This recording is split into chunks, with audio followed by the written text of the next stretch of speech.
All right, welcome to RetireJapan TV, back for our 4th season. Unbelievably, I didn't think it was going to last more than like 2 or 3 episodes, and here we are going into season 4.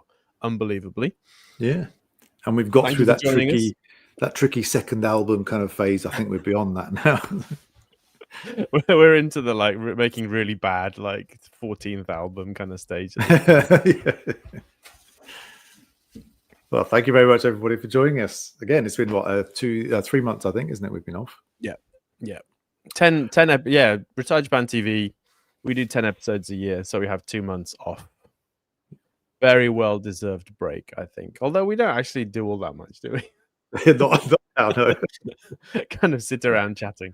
We should probably do a quick recap. So RetireJapan TV is our live stream for the RetireJapan YouTube channel. It's basically personal finance and investing and retirement and life in Japan and random stuff that we think is interesting.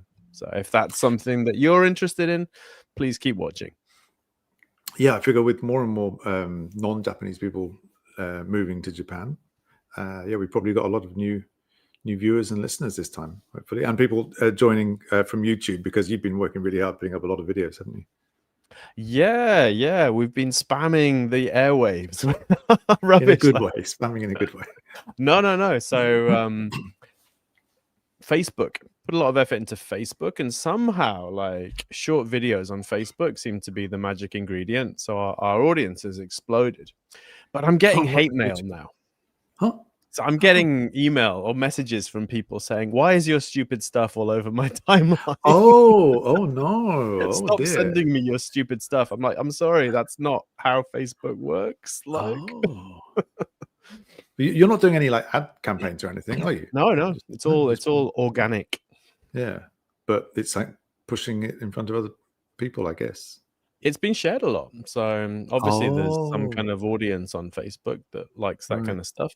So, but it is brought in people who are not our regular kind of intended audience as well. So for people who are completely new to this, so it's called Retire Japan. Japan is in the title, so it's about people living in Japan. And the retire part, does that mean it's only for people who are retired or about to retire? Absolutely not. It's for people who might want to retire at some point.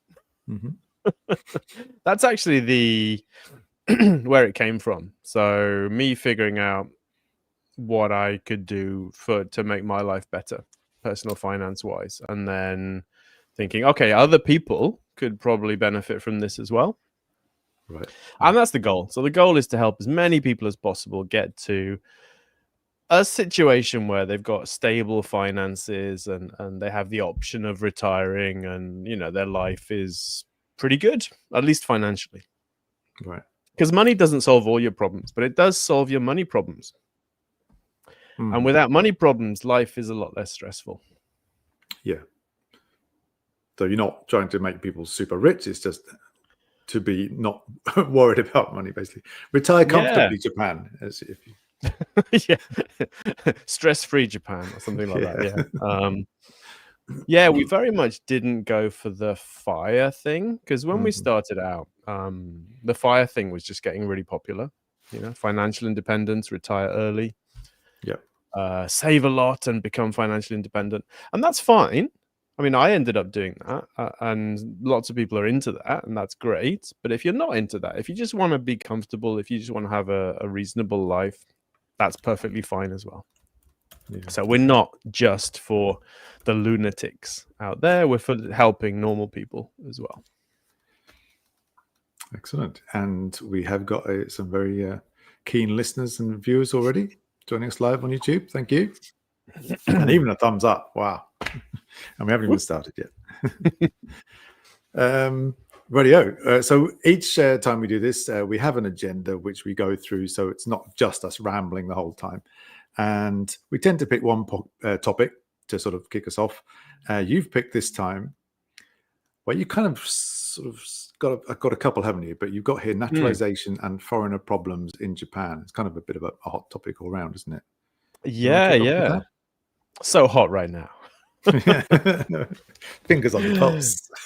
Yeah. So the naturalization thing, mainly we do have a YouTube video about this, and it's going to be a series based on, because I have started the process to apply to naturalize. I haven't applied yet because you need permission to apply, pretty much, from the Homukyoku. I don't even know what that would be called in English, but it's not handled by the immigration office. It's handled by the Homukyoku, who do all sorts of kind of legal registration stuff with land and things like that. So if you want to register your land or change the registration for your land, you'd go there. And so they also handle naturalization. So you have to talk to them and get all your stuff ready. And then if it all looks good, they'll allow you to apply. So that's how they keep the numbers down. And that's why relatively few people get rejected. Because once you're allowed to apply, you're pretty much going to be able to make it through. Right. There's a kind of pre-screening process there. Oh, I see. So the big part is done there then, really, I suppose. And then it's just... Yeah, because if a lot of the times they'll sit there and they'll be like, nope, you're not going to get it, so don't bother. Oh, so if you're allowed to apply, that is a really strong signal then. Basically, there's something like 10,000 people get it per year and 500 are rejected. So... Sorry, say that again. How many people apply a year? 10,000 a year naturalize, more or less. Yeah. It's fairly consistent. And about 500 are rejected. Oh, I thought it would be more. Okay. So it's about 5%. Whereas permanent residents, so I think about 30,000 people get that a year, but there's only like a 49% acceptance rate now. Wow. Okay. But the difference there is that anyone can apply for PR. You can just walk into the immigration office and hand in the form, and the process starts. Mm-hmm. And from what I've heard from your video, naturalization seems to take an awful lot longer than PR. Well, it used to. But then the immigration offices are getting really backed up now. So Tokyo, at least, is probably the worst. But that's now taking 1.5 to 2 years to get permanent residence. Oh, really? Permanent residence? Yeah. Wow. So it's about the same. In some cases, it's faster to naturalize because they're not as busy, basically.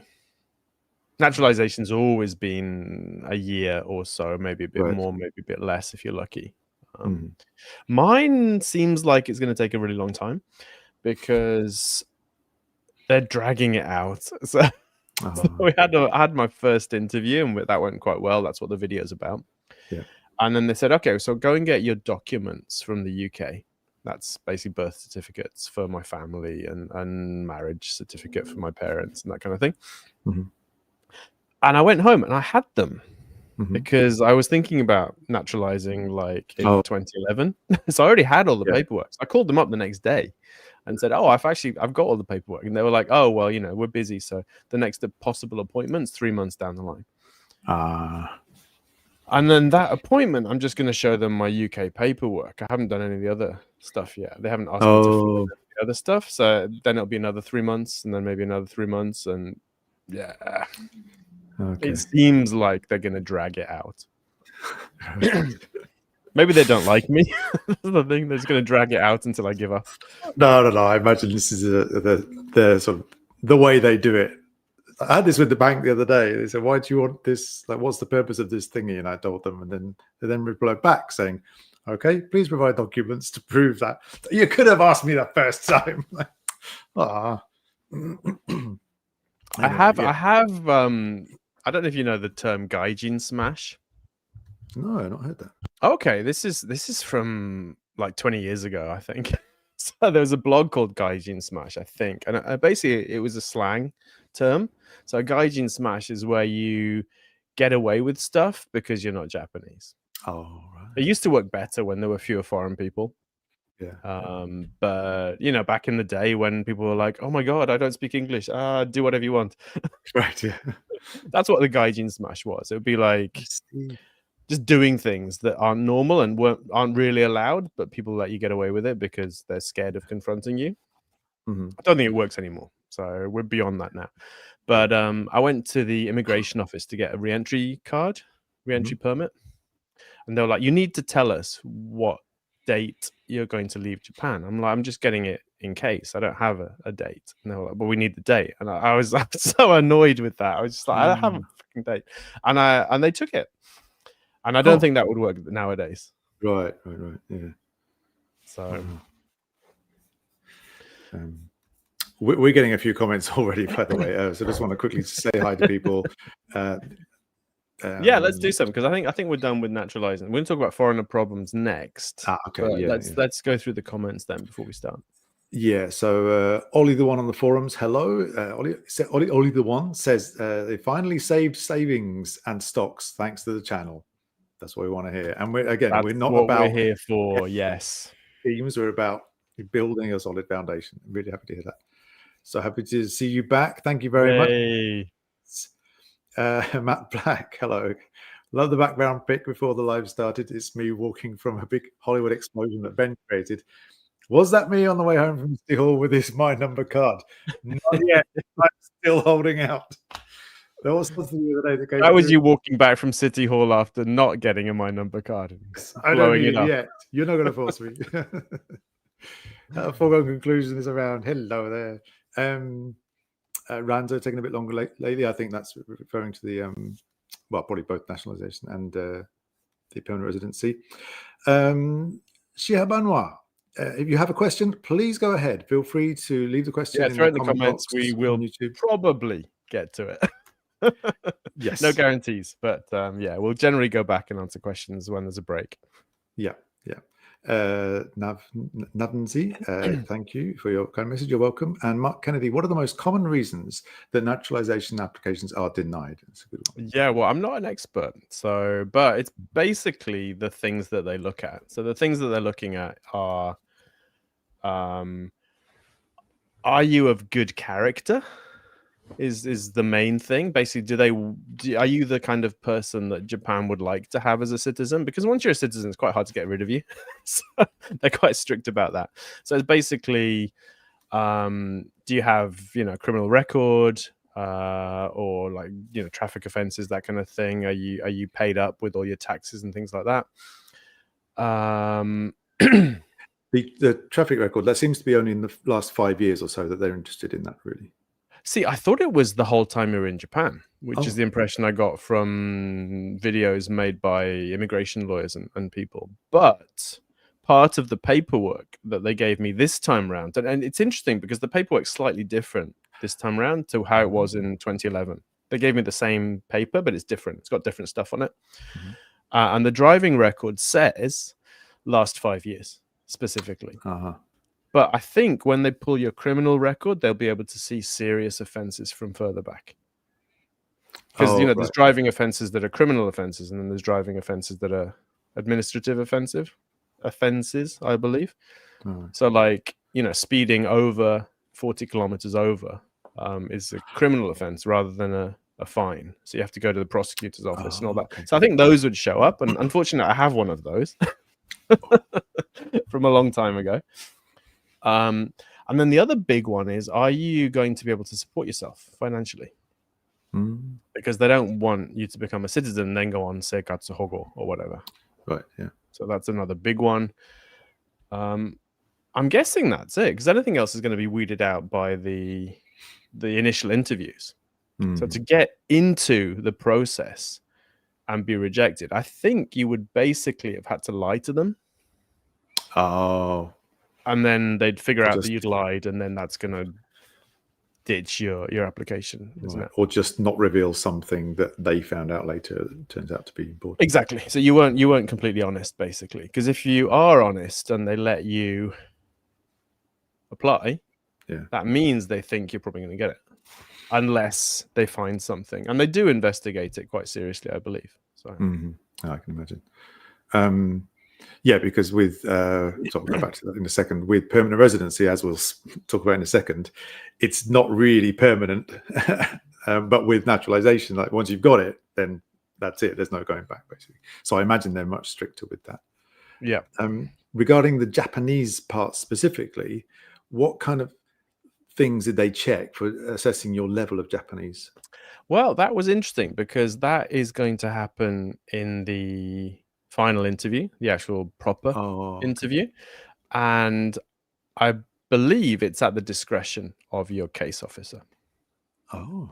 So some people don't have any kind of language tests. Some people do. I was slightly encouraged because I had to fill in all these forms in Japanese, and I had to write a little thing about why I wanted to apply, which kind of freaked me out a bit. And of course, I talked to my case officer for a couple of hours. It was about 2 hours, the interview.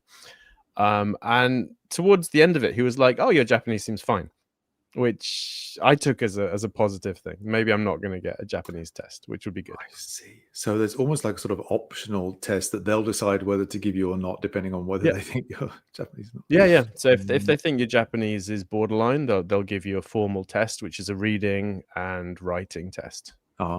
Basically, because they're going to be able, the whole process in Japanese, so they're going to speak to you. They're going to get an idea of your speaking level, but they also want to know reading and writing, and you're expected to have the reading and writing skills of a 3rd grade elementary student. Oh, okay. So a 9 or 10-year-old. Yeah. Which sounds like nothing, but handwriting. Can you write yeah, I don't at think the same level as a 9 or 10-year-old Japanese child who spends all day writing kanji in school? I can't.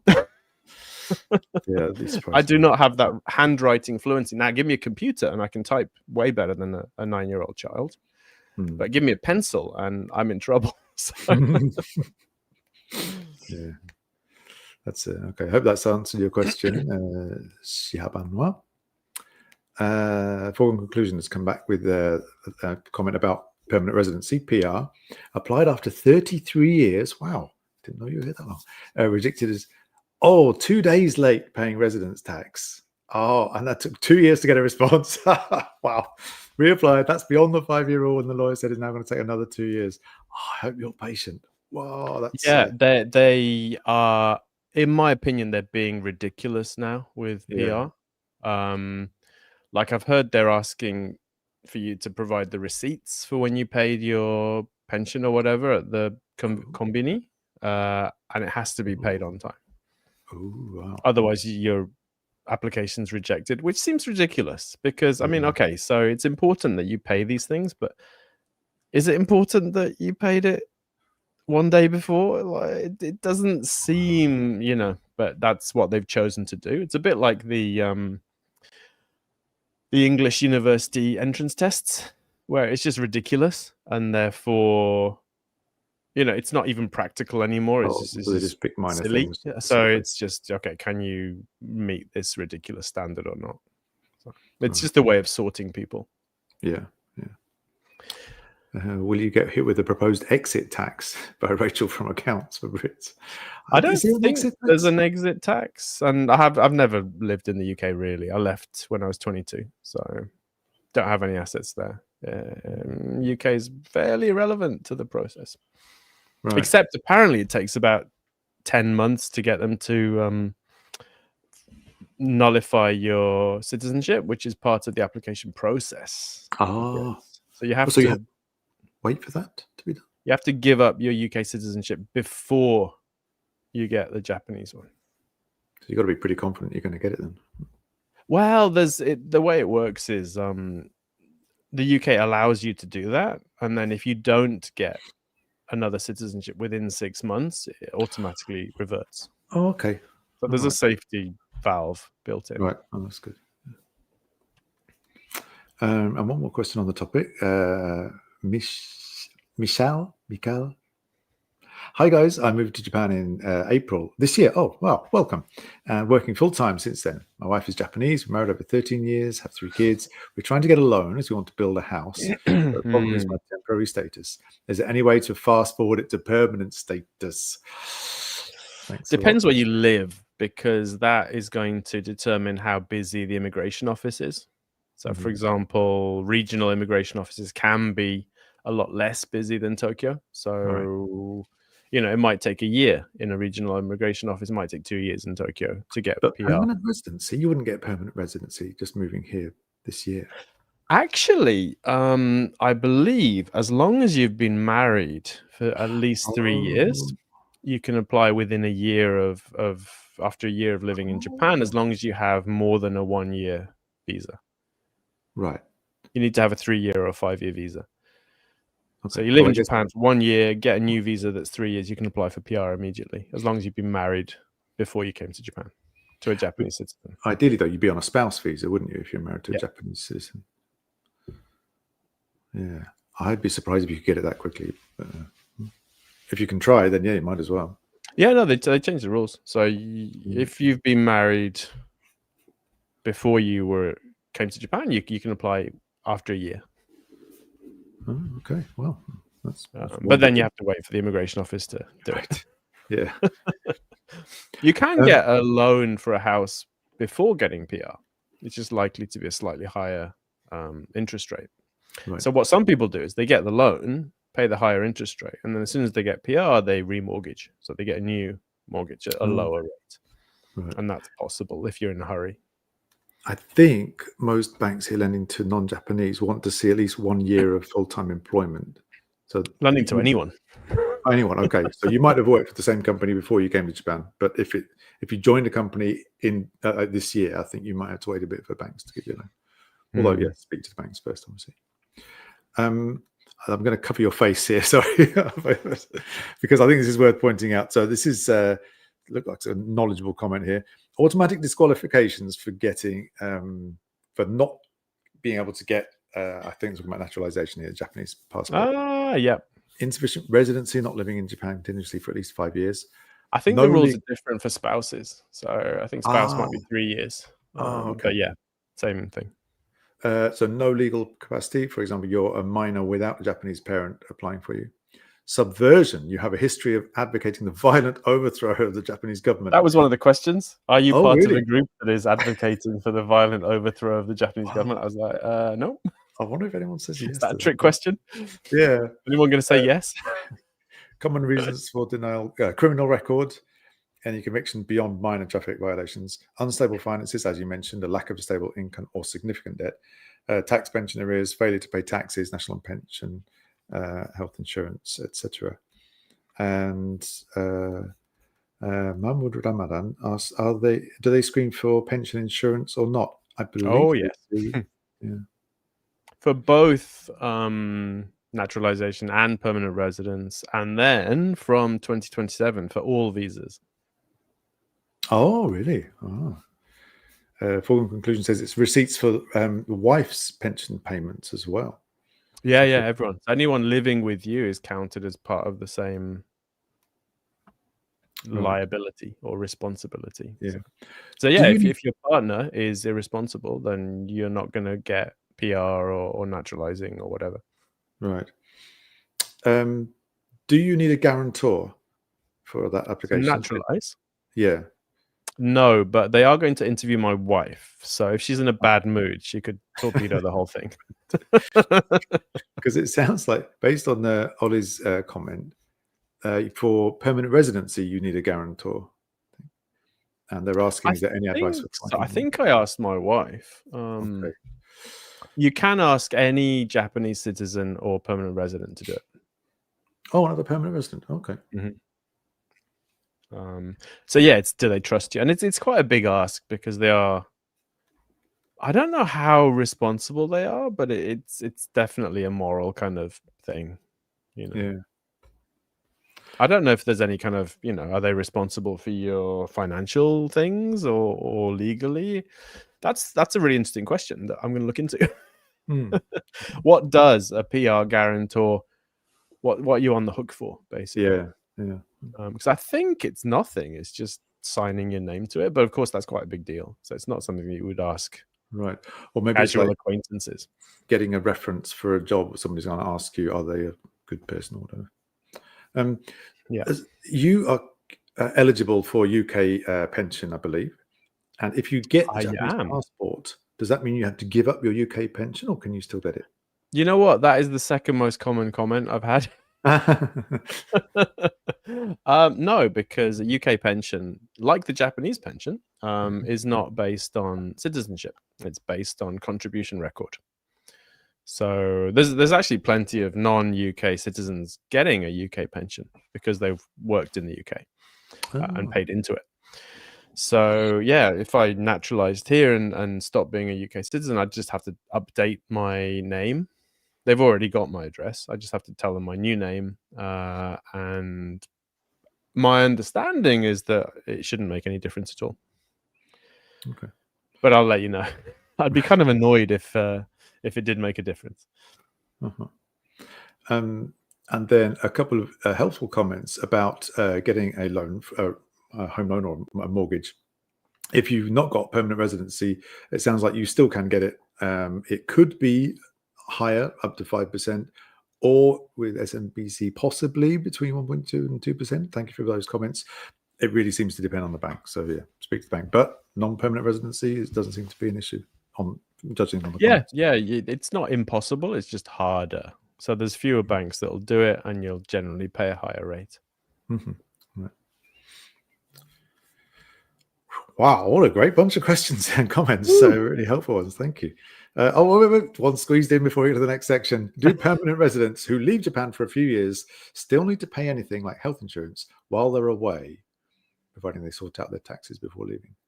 So you're permanent residents, you leave Japan for a few years, do you still have to pay your health insurance and stuff? That is, I believe, a grey area that has not been mentioned by the government yet, but it seems like a really obvious loophole to close.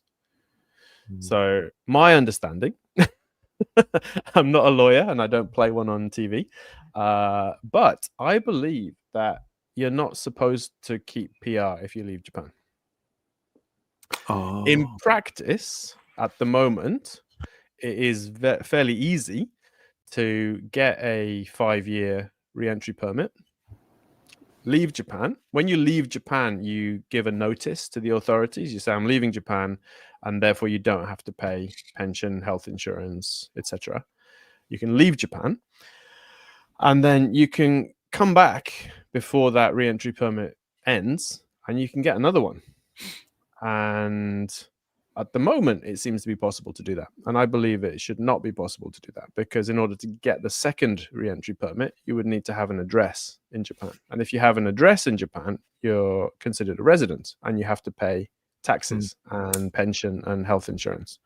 So this is kind of a loophole that a very small number of people are using. But it's a very easy loophole to close, because all you need to do is to instruct the immigration officers not to give out re-entry permits anymore. So right. I think that will happen at some point, but that's just my opinion at the moment, because it's not happening in practice.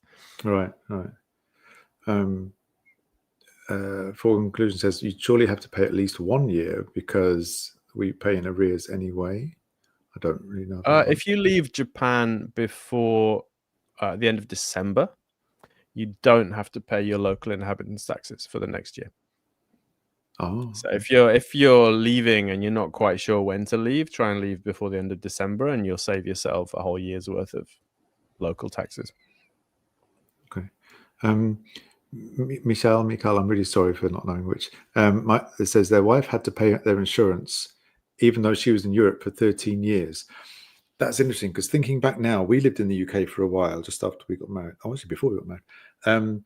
And my wife, who was Japanese citizen, was strongly encouraged to keep her pension payments up to be able to get the full pension, blah, blah, blah. But we had no idea at that point whether we would come back or not.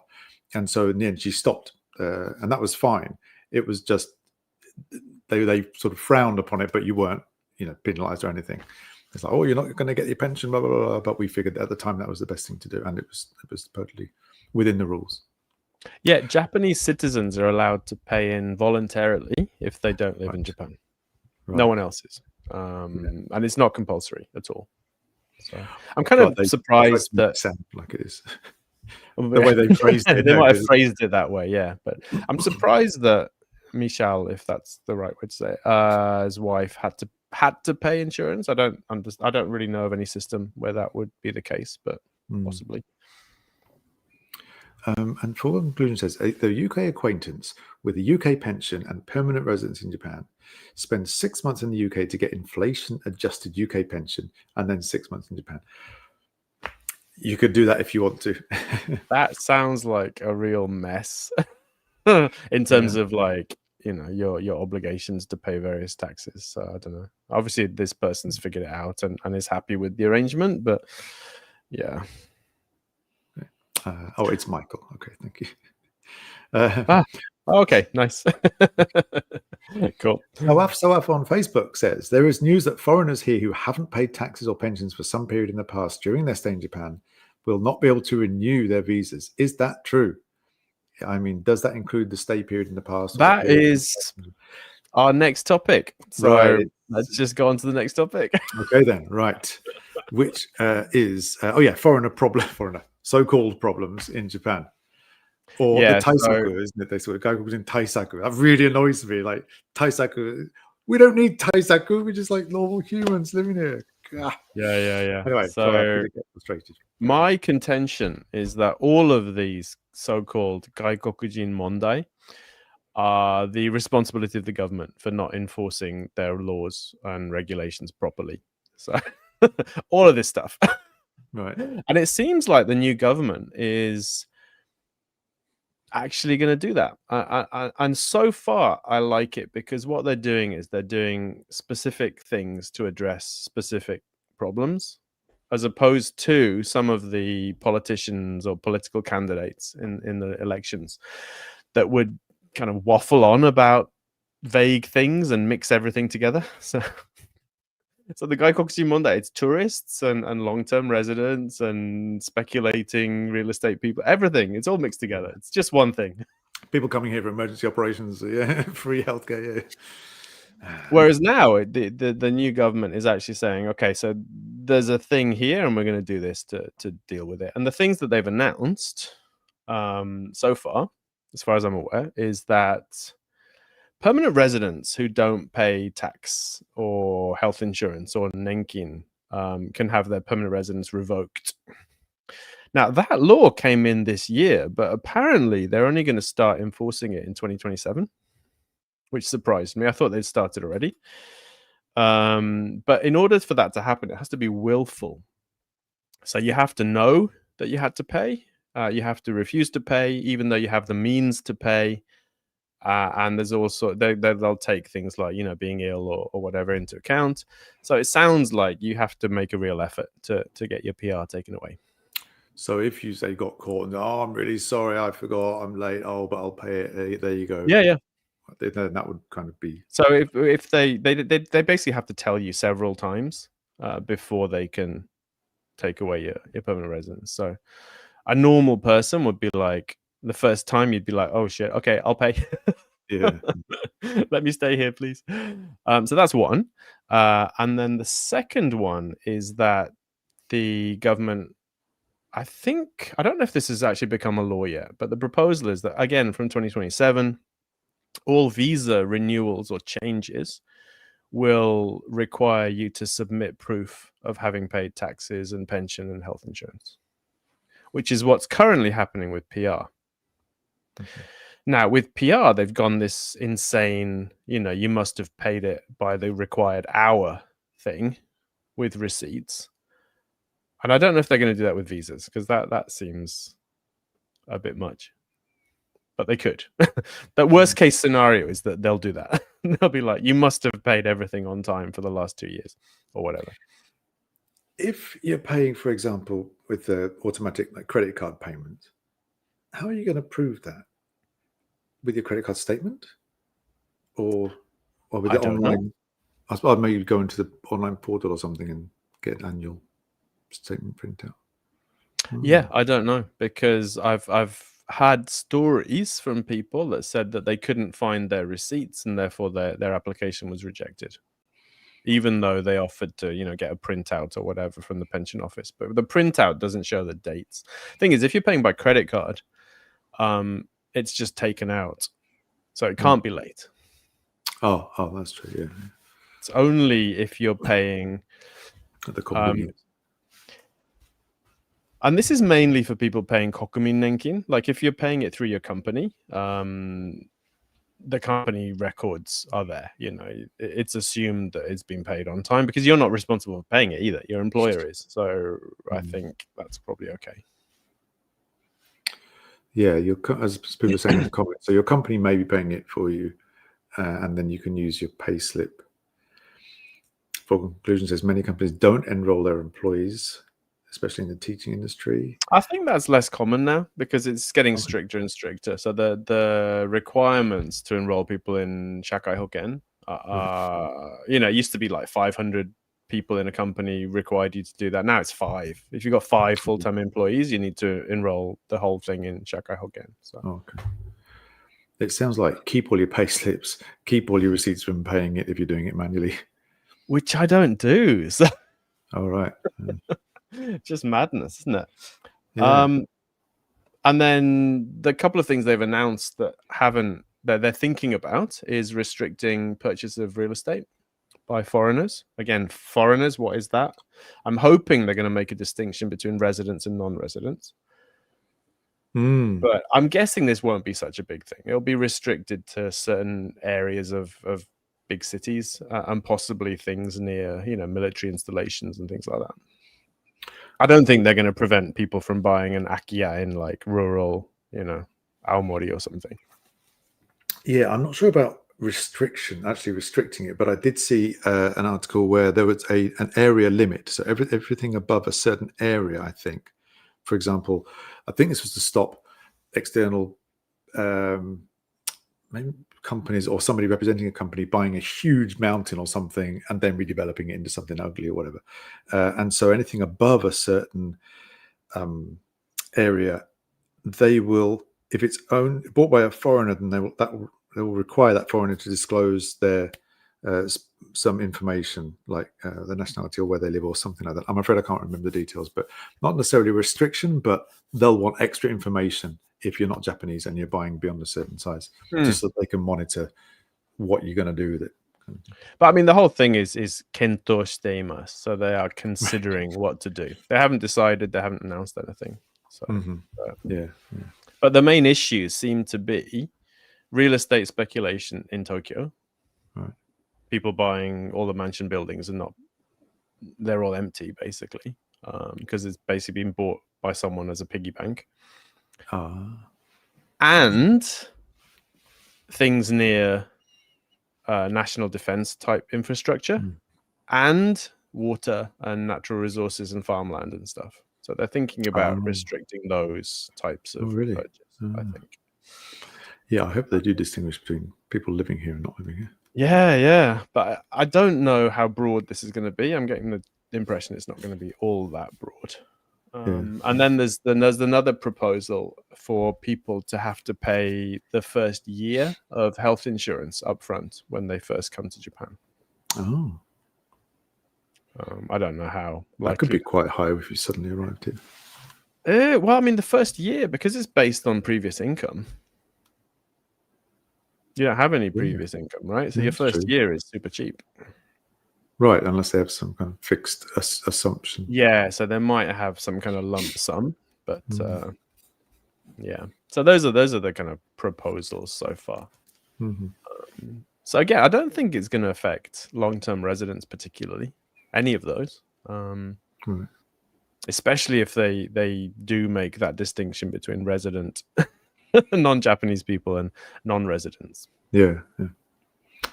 For conclusion, has another on top form today.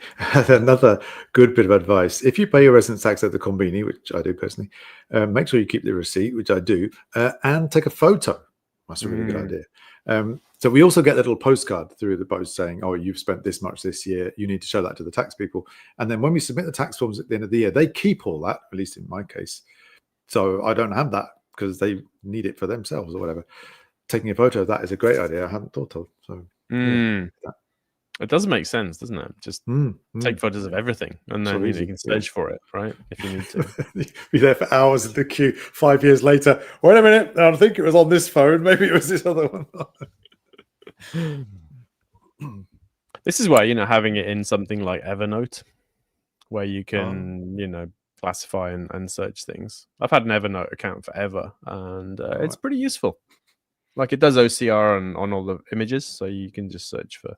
Oh, you can and save the images in it as well, is it? It's not just text. Yeah. Okay. Oh, that's pretty good. Really, really good. Didn't know they were still going. For this specific thing, yeah.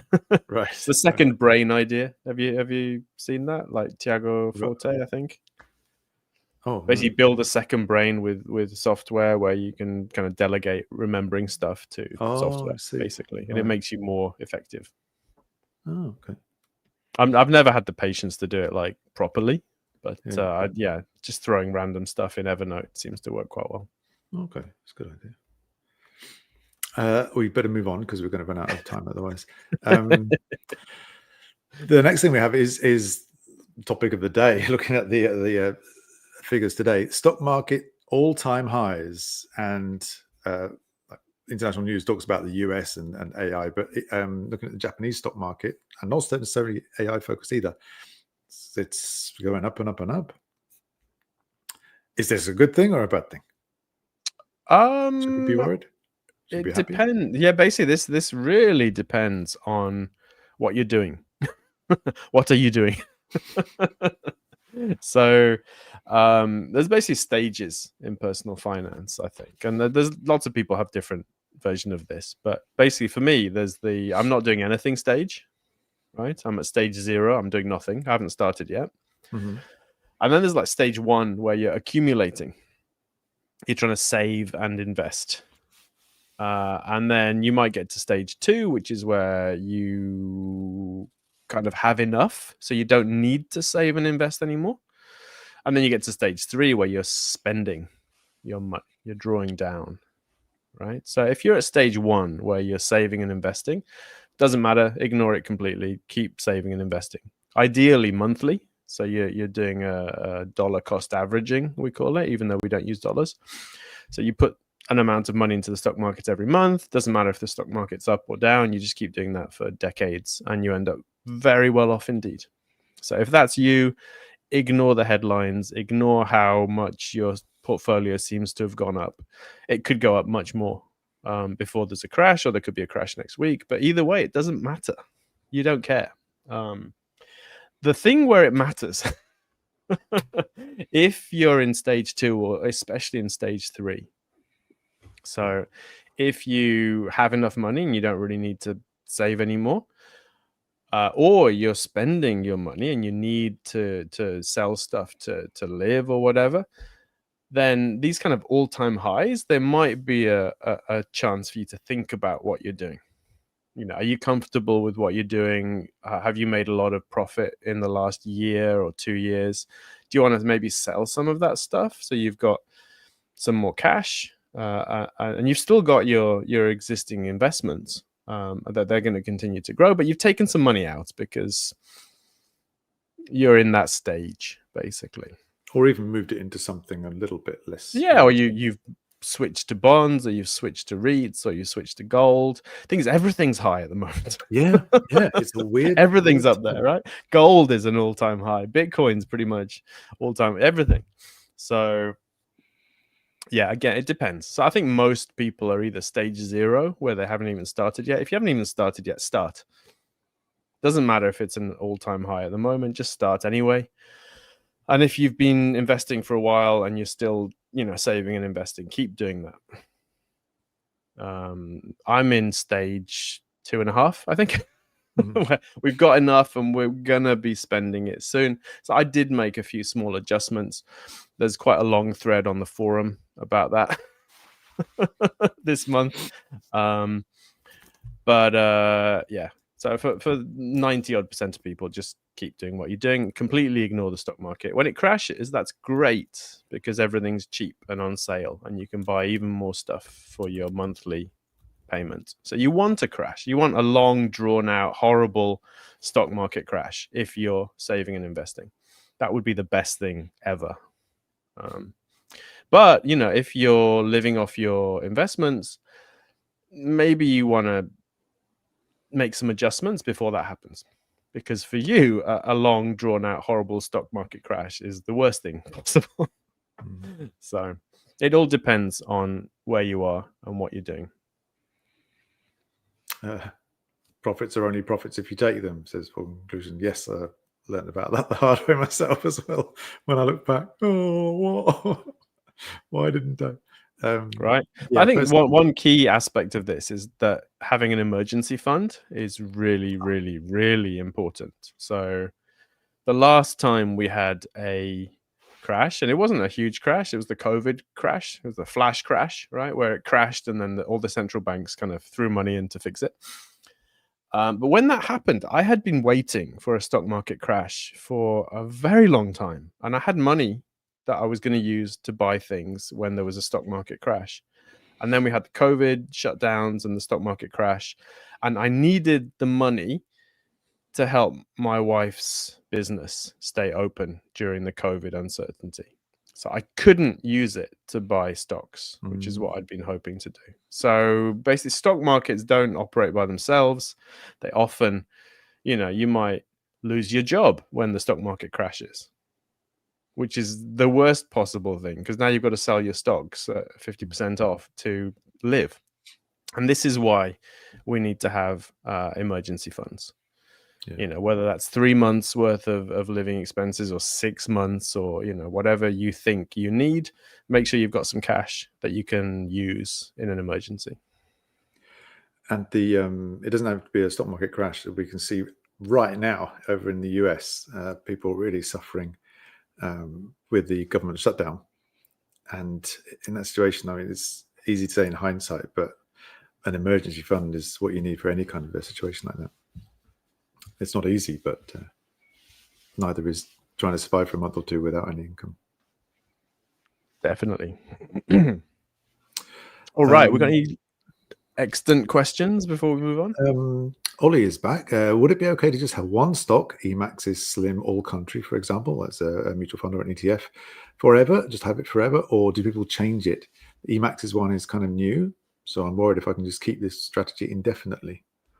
Yeah, that's more or less what I've been doing. A world stock fund is very diversified. Having one fund makes it very easy, because when you need to buy things, you just buy your fund, and when you need money, you sell your fund. There's no thinking about it. If you've got multiple funds, then it becomes more difficult. So having one fund is perfectly fine, I think.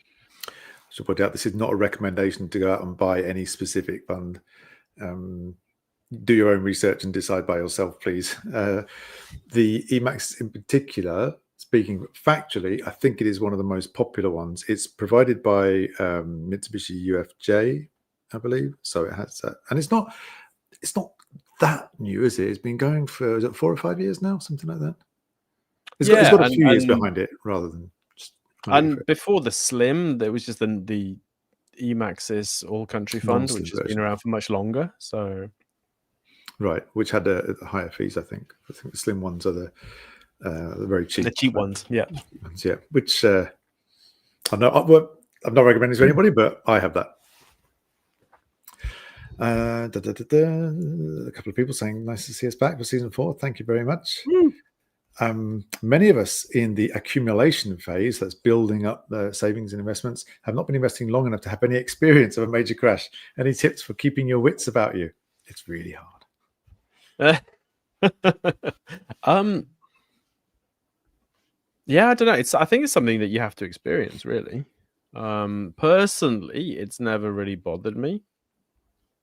I'm quite cold-blooded about it. Like, losing money is not a huge thing. And the thing to keep in mind, though, is that you haven't lost anything until you sell. So selling is the mistake, right? Almost all, I mean, historically, the stock market's always recovered. Even the Japanese stock market, right? Eventually. So selling is the mistake. If you're accumulating, just keep buying. Sorry. Not sure we say selling is the mistake, because it does depend on your personal circumstances at that particular time. Sure, but selling after the crash is not optimal. when you're still in the accumulation phase is a terrible idea, basically. So yeah, when there's a crash, just keep buying and flip the mental kind of framing. So it's not, you haven't lost half your money. Everything's on sale. It's a great thing. It's a really good thing to have a stock market crash. So that's how I think about it. Yeah, I'm kind of similar. My mentality is, am I buying or am I selling? And so today, actually, everything went up, but I was really happy. But thinking about it, well, I'm not really selling and I'm not really buying. So yeah, I want to be happy about it, but it doesn't make any difference. With the so just after I started investing, we had the big dot-com boom around the 2001, and that was really tough because, especially when you're younger, you get excited, you see all the things go up, so wow, this is so cool, and then everything goes down. Oh my god, what happened? But you're not selling, especially when you're younger and you're still accumulating, so it's not a big deal. It's just mentally really hard to get over that. One thing that also helped me was on one sort of fund that I was buying, each as you said earlier, dollar cost averaging. I was putting the same amount each month. I think it was £50 each month into this investment account, and it told me how many units I got each month. And so when the price went down, the amount of units I got each month went up, and so I found some comfort in that. It's like, wow, I got 200 units this month, and then a year ago I was only getting 100, so I'm getting more for money. That did help.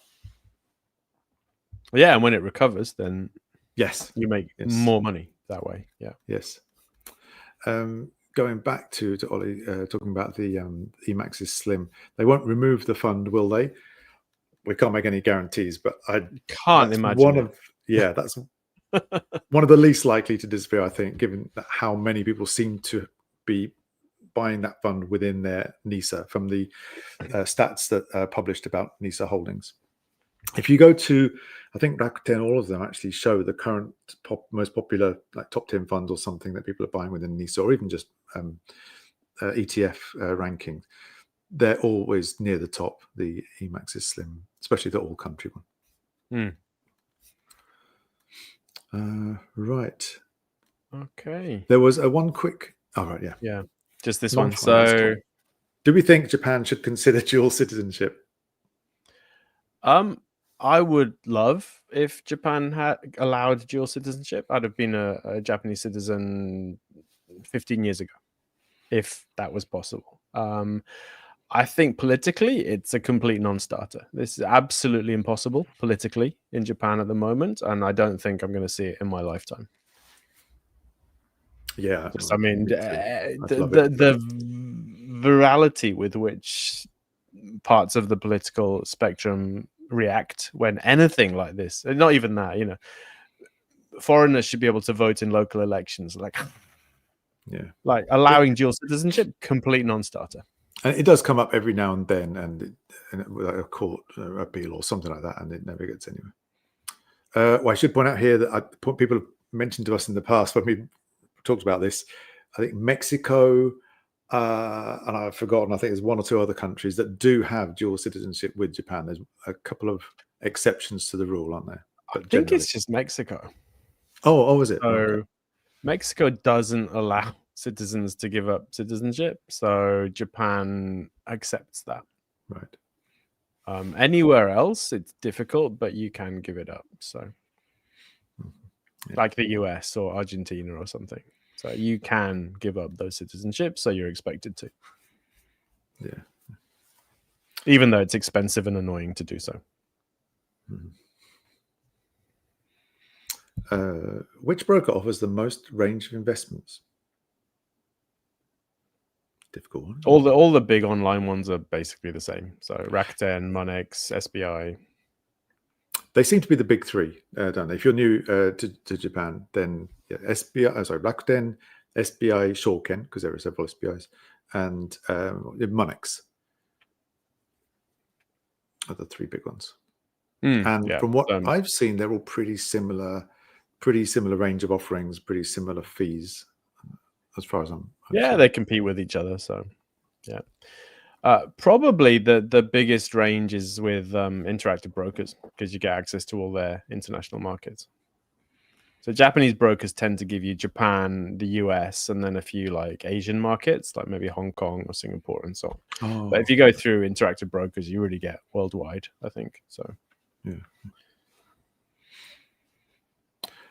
Shall I go through these couple of questions here. Tommy says, Tommy is wondering if we can provide guidance on moving currency to Japan. Retired US military married to a Japanese woman looking to move savings from the US, I guess, without losing much in the exchange. What would you say? So you've got three options really, I think. So you can use something like Wise, which is a transfer type company. They are better for smaller amounts. So I believe once you go above about 1 million yen, maybe $10,000, Wise gets more expensive because they charge a percentage. Now, if you send it from your bank, which is the second option, you do an international transfer from your bank. That's a fixed fee. So for smaller amounts, it's more expensive, but for bigger amounts, it can be cheaper. That's a SWIFT transfer from a bank. And if you do that, say you're sending dollars, you can open an account in Japan that gives you a dollar account. So that would be like Shinsei or Sony or Prestia, which we're going to talk about in a minute, or MUFJ, I think, has a currency account. And then you can send the dollars to your dollar account in Japan. They don't get converted until you choose to later on change it. And then you can use a currency broker, but I don't really know about that. Like, I think for really big amounts of money, you might want to look at that. I've used that once actually, and I cannot remember the name of the one I used now. Oh goodness me! But yeah, you go. They set it up, I think, really for people who are doing foreign exchange trading. But I used it before Wise was around, actually, just for like a cheap way, and it was okay. But it's just a one extra step, it's one extra hassle, and you have to put in the so-called order. I think, at least at this time, at that time, you'd have to put in the order of how much you want. And then you send that money to the foreign exchange company, and then they would send it to you. So it was much more cumbersome. And nowadays we have Wise, we have Japanese banks that accept US dollar accounts or US dollars within their regular accounts. So I would do with that. Again, this isn't related to finance. What's a good way to socialize as you get older? I don't want to go to these meet-up drinking parties anymore. Well, we haven't got that long, so but good question. For me, it'd be music. I love going to music events, like small little local music events. And there was one just the other day, actually, where I had a bit of fun. And yeah, some people drink, some people don't drink, but it's based around a thing rather than like we're here to socialize. It's around like a separate topic. So it's easy to either enjoy the music and like casually start in the chat, or just like talk to somebody about the thing that you're enjoying rather than just deliberately going to socialize, if that makes sense. Yeah, it's for me it'd be like interests, like sports or a hobby or something, some group to do with that. Also like kind of local organizations, if you're in the Chonaikai or whatever, you're going to meet people. You can there's people that join the firefighting, the volunteer firefighting force and stuff like that. Basically doing things with people is a way to get to meet people. But it's not easy, right? I mean, depends how sociable you are as well. So, okay, let's go on. Right, Michael, I think the most important thing about investing is to make sure that your shares or investment. This is an opinion rather than a question. Make sure your shares and investments grow more than you lose when the market crashes, hopefully. And this, Michael, focuses mainly on dividend-paying companies, trying to build a steady yearly income in domestic companies. Personally, I do a very similar thing, but that's not investment advice. That's just the way he does it, and just one sort of reference point. Somebody uses for conclusion uses Prestia for the UK funds. Very easy. We'll talk about that in a second. OFX, yes, I think that's the one I used as the foreign currency exchange thingy. Exercise groups, walking and running for socializing. That's a really good idea. Yeah, and of course the Retire Japan forum. Yes, of course. There could be. And actually, we might have something else coming up soon that we can't talk about yet, but maybe in the next episode. Right. All right. Next topic is Prestia. I've been hearing about Prestia for years and years and years. It always seemed a bit kind of bougie, right? It's kind of this expensive, like hoity-toity bank account for like special rich people, and I've never really felt the need to look into it. But Apparently, I've just opened an account with you just Prestia. opened an account. Awesome. Yeah. So we need to learn more about Prestia. So Yeah, you know, just like why? you. I've heard about it a lot, and people say it's good. It used to be owned by Citibank, or at least they bought it from Citibank or something like that. So, and using it so far, it really does look like it has been set up to be bilingual, to be suitable for non-Japanese and Japanese right from the start. It's not like a tacked on, this bit is translated, this bit is not. Having said that, there is one part that is not in English on the site. But anyway, nearly everything and all the paperwork they've sent through has been in both languages. When it asked for my signature, like you can choose if you want to give a signature or the Hanko Inkan thing. It's really impressive. I got it because I had some money coming over. SBI Shinsei Bank I use for a long time now, and they're pretty good. But I've noticed a couple of times they've stopped my salary comes from outside Japan. They've stopped the payment coming in, saying, "Oh, can you tell us why we're holding your funds? Why is this coming in? You know, what's it? The source of it? You know, what are you going to use it for?" And I'll type in that, and then they'll come back. And then, okay, do you have any documents To overthrow to prove the that? Japanese government. Yeah. Oh, it so annoys me so much. I can see why they're doing it. I totally understand. They have I don't know if they have every right to, but I can see. It's just is there a different way that, and Prestia, they seem to be set up well for people with either money coming in or money in different currencies. So I give it a try. The thingy to set up the account was a lot of personal questions. Obviously sort of finance related, but how big is the company you work for? What is the structure of the company, or what? I don't think that's for the revenue, but what proportion of the company do I own, or something like that. A lot of really in-depth questions that made me think, you don't need to know this just to open a bank account. But anyway, I went through it, and it's been really good. I've done some work on behalf of the Retire Japan crowd. I have chatted with them in the sort of website chat thing. I've some questions there. I've phoned them up. And then after I did that, I then got an email later in the evening from a different person saying, well, "Thank you very much for asking. Here are the articles linked to the stuff you were asking about." Never had that from a bank before. I was really impressed with that proactivity. And then I've actually been into the office. I say office. It's the tempo. What do you call it? The bank branch. But in this case, it was on the 8th floor of an office building, so it doesn't really feel like a branch. It feels more like going into an office, which is kind of nice. Felt very private. Treated very well. It feels like there's more of a personal touch than there is with my SBI Shinsei Bank. Okay. So why open an account? So English language support, maybe being easier to deal with foreign stuff. Right. Any other reason? Yeah. It feels like the prestige is there.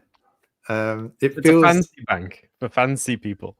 Yeah, it felt. I'm not going to lie. It felt nice walking into this nice branch that's on the 8th floor of the office building, and feel like I'm a special customer.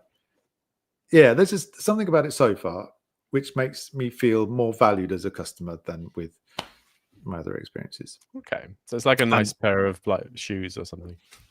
Yeah, possibly. The next test will be when I get my salary. Will they stop it, or will it just come in with no problems? And also the exchange rate as well. SBI's Shinsei has been really good for when the dollars actually arrive in the account, switching to Japanese yen at any time, really good rate. So they've set a good example. Is Prestia going to be the same? See how it goes.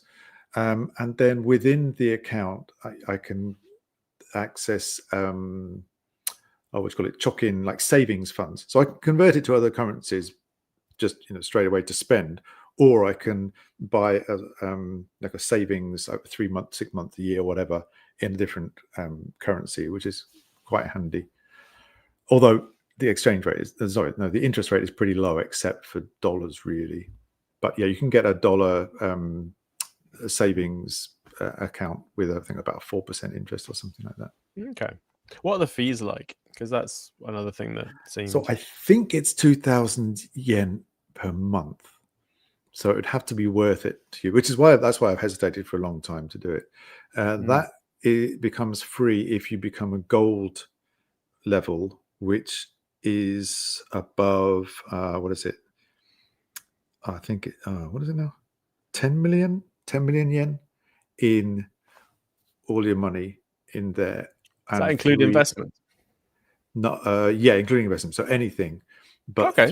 3 million of that has to be in some kind of investment. But a foreign currency savings account would count as an investment, or a mutual fund or whatever. I mean, yeah, if you can buy a mutual fund, then yeah, seems like a good way to do it.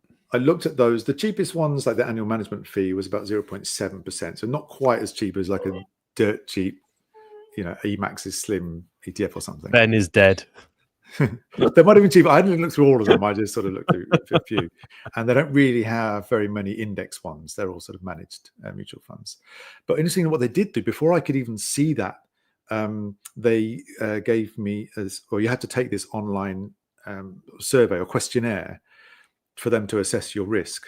And I was risk level 3, which is kind of in the middle. And when I went to speak to them, I was interested in the REIT mutual fund, Japanese REIT, but that's risk level 4. And I thought, oh, they're going to try and dissuade me. No, they just won't let you buy it. If that's level 4 and you've said you're a level 3, then you can't buy it. If you want to buy it, you have to redo the questionnaire.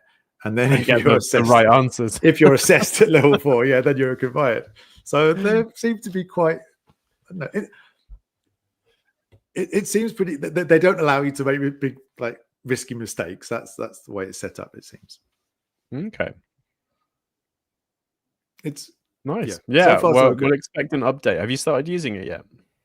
I've just put money in, but I haven't tried actually, using the card or sending anything or converting anything. So we'll see how it goes. So yeah, we'll ask you for an update next time. Yeah, I've got a feeling that the fees and everything or exchange rates are wait and see, but I don't think it will turn out to be as cheap as with, for example, Shinsei. So you're probably paying for that feeling of being looked after. Still, anyway, but so far, no complaints. Fantastic. All right. Right. Yeah, fully bilingual is Imre. Imre, hello. Imre looks new.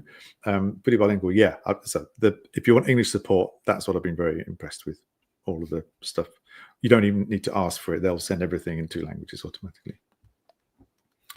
Foregone Conclusion has a hot tip for us. Forget all that investment nonsense. Suntory are putting the prices of whiskey up 7 to 10% from April. So buy whiskey, I think, is the hot tip there. Tell us how that works out for you. Again, I work in IT as a seishain, as a regular company worker, but I'm thinking of teaching on the side, getting private students and bank transfers for extra money. Is that safe to do this, or should I register anything? Will they get fired for doing work on the side, for example, teaching? There's 3 things you need to keep in mind, I think. One is, does your company allow you to do that?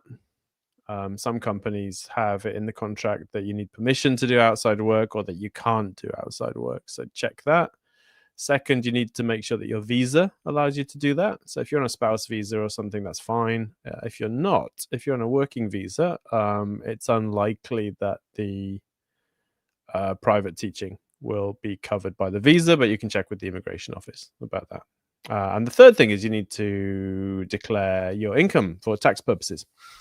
Unless you are a full-time employee that makes less than 200,000 yen a year in random side income, because the tax office doesn't care about that.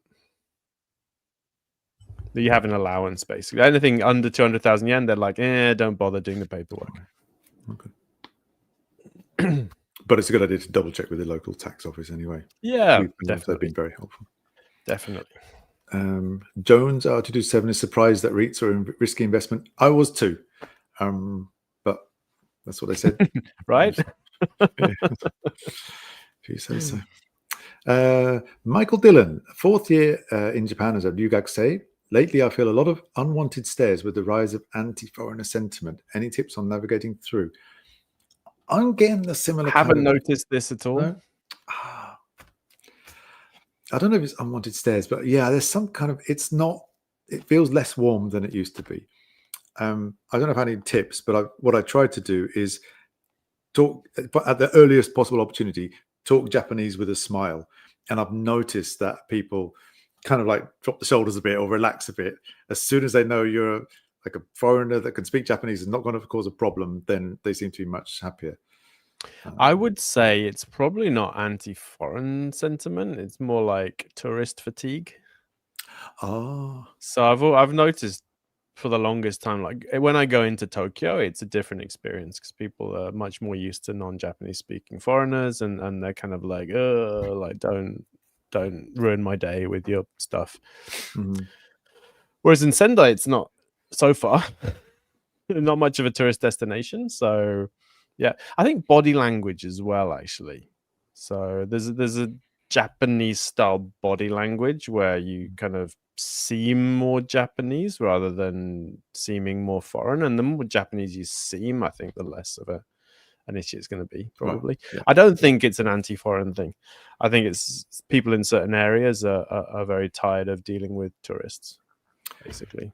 That would tie in with the comment from Mr. Peptuk, live in a village area in Miyaken and could not feel more welcome. Love to join random conversations at the sake bar. Yes, I agree. You go to somewhere where they're a very low, was it? A low level of foreigners, then yeah, it's a different thing. Much better. I still find it. Okay, we're going to move on. We're going to press your account. So next, this is just a quick something that you mentioned in a blog post from about a month ago called Getting Inspired, which I'll put a link to, quoting you from the blog post. And I thought it was so cool. I wanted to bring it up again. You said, even if you don't take it quite as seriously as we did, you, Ben, and your family, the biggest change is saving up a decent emergency fund and having 2 to 3 years of living expenses. That is the point when your life changes. Now, I skim read that first of all and read 2 to 3 months living expenses. Yep, good idea. That's what everyone recommends. And then, wait a minute, 2 to 3 years of living expenses as your emergency fund. Are you suggesting that everyone should do that? Or are you just saying that that's I think this isn't quite right. So 2 or 3 years living expenses invested was, I think, the sentiment there. So having saved and invested enough money to last for 2 or 3 years really changes your life. But I wouldn't really recommend that as to keep that in cash.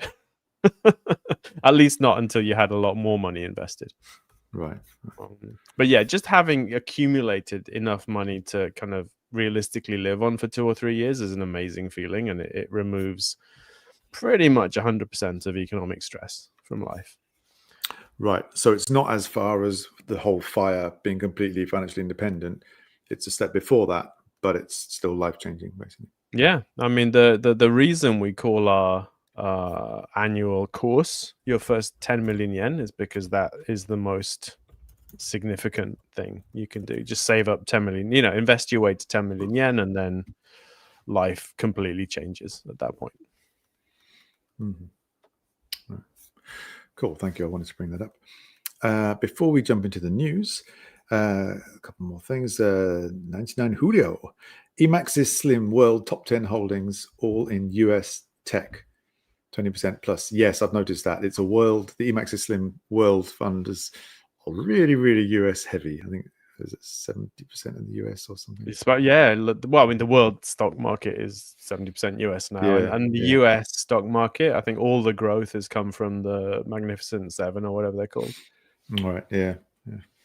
It's too much for my liking, but there's not a lot of choice if you want the international fund at the moment. Thing is, that can still go up. I mean, it could go up another 100% over the next 3 years or something.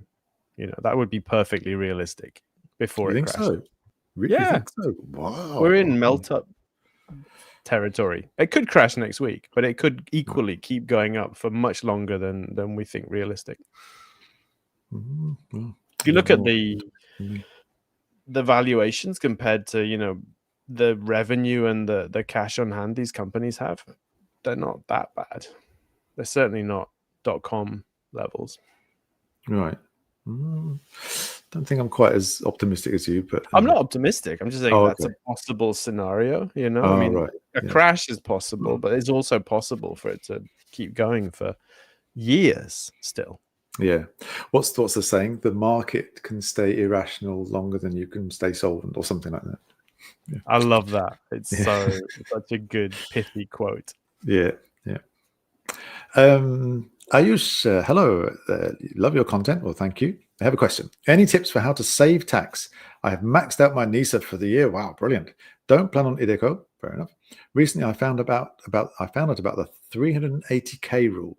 Any thoughts? 380k rule. What's that been? I think it's your personal allowance, basically.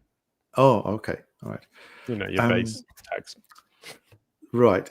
Saving tax is not really saving tax, but the thing called Furusato Nose, the hometown tax system here, is where you can pay your tax in advance to a particular city, town, or even prefecture that you choose, and they will give you something back in return. For example, or you choose what you want: a bag of rice, a box of fruit, or a nice experience, or something like that. So you're not saving tax. Great. Okay, lovely. You're not saving tax, but you're getting something for the tax, and then the following year you've already paid that part of tax. Giving to charity is they take off some of what you paid to a charity and reduce your income from that. I think it might be 40%, but you're gonna have to check. But that's one way. Buy a house, you get the mortgage tax break. Oh yes, of course. Have children, you get dependents tax break.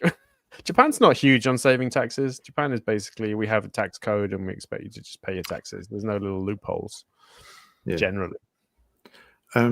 If you're in the position to, so I don't think Ben and I neither have done this yet, but if you buy a property as an investment, a rental property, then losses that you make on that can offset the income that you get from your salary, for example. And so not just like management fees and stuff, but also the depreciation of the house or the apartment or the mansion. If there's a way of calculating it that is set by the tax office as to how much the building or the property will depreciate per year based on its construction and stuff. And so you can then say, okay, I lost technically this much money this year because of depreciation, which follows this calculation. Therefore, I'm in the red. I've made a loss, so I can then save a bit of tax by reducing my salary income by that amount. Yeah, lots of people use that, especially if they have high salaries. So, yeah, they definitely want to look into the implications and the tax details of that rather than just trusting what I just said. All right, let's go on to the news. Okay, right. We'll get back to other questions later. News. What have we got then? Kanji of the year. First of all, Kanji of the year. Kanji of the year is announced around the 12th of December each year. So they pick a kanji that represents kind of the mood in Japan or a significant event in Japan or something like that. Last year it was kin, gold, again. It's freaking gold every year, like every other year. It's been gold like 4 times while I've been in Japan. But this year, I don't think it's going to be gold. I have a prediction. Daniel has a prediction. Yeah. We're going to say it at the same time. Right. In Japanese. In Japanese. Right. Ready? Yeah. 3, 2. Oh, click in the comments as well if you have a prediction for kanji of the year. So 3, 2, 1. Kuma. Kome. Oh, okay. I said kome. Interesting. Interesting. Rice inflation. And what did you say? I didn't quite catch it. Kuma. Oh, everyone is losing their mind over this bear nonsense. Yes. You know? I think 13 people have been killed by bears, you know, and it's just wall to wall. Half the news is about bears. It's all about, we've got these cameras now and drones and AI stuff to detect bears. I'm like, what is going on? There was a bear scare in the town next to us. Whoa. A bear was sighted and the police came out and checked all the CCTV and it was a cat, apparently, not a bear. But it shows how on edge people are then. It's nuts. It's absolutely insane. And it's typical kind of media. Like, you know, I haven't ever seen a bear in Japan. It's just wall-to-wall news about bears. So everyone's like, oh my God, we can't possibly. Like, my wife was like, I wanted to go to this park, but there might be bears. I'm like, come on, they're not going to be bears in the park. It's fine. Wow. So, yeah, I think it's going to be bear. Okay. And you think it's going to be rice? I think rice, kome, yeah. This is the topic of the year because it affects pretty much everybody. But conclusion has a good one. It's going to be 3 words of the year: hataraku, hataraku, hataraku, which is what Takeichi-san, the new Prime Minister, said. Possible, I guess. Yeah. A bit more controversial, that one. But like the diet, I mean, I've been watching the diet recently. There's questions on the diet in the mornings, and this woman spent like half an hour talking about bears and how to pay for bear stuff. Like local authorities couldn't afford to pay for like bear policies and things, and people needed training on how to use bear spray. And it's just like, oh my God. But this tiny little issue. Wow. Yeah. Well, so we'll see in about a month's time then, I think. Yeah, by the time the next Retire Japan TV, we will know what the kanji was, and the loser will do a forfeit of some kind. Okay. Oh dear. All right.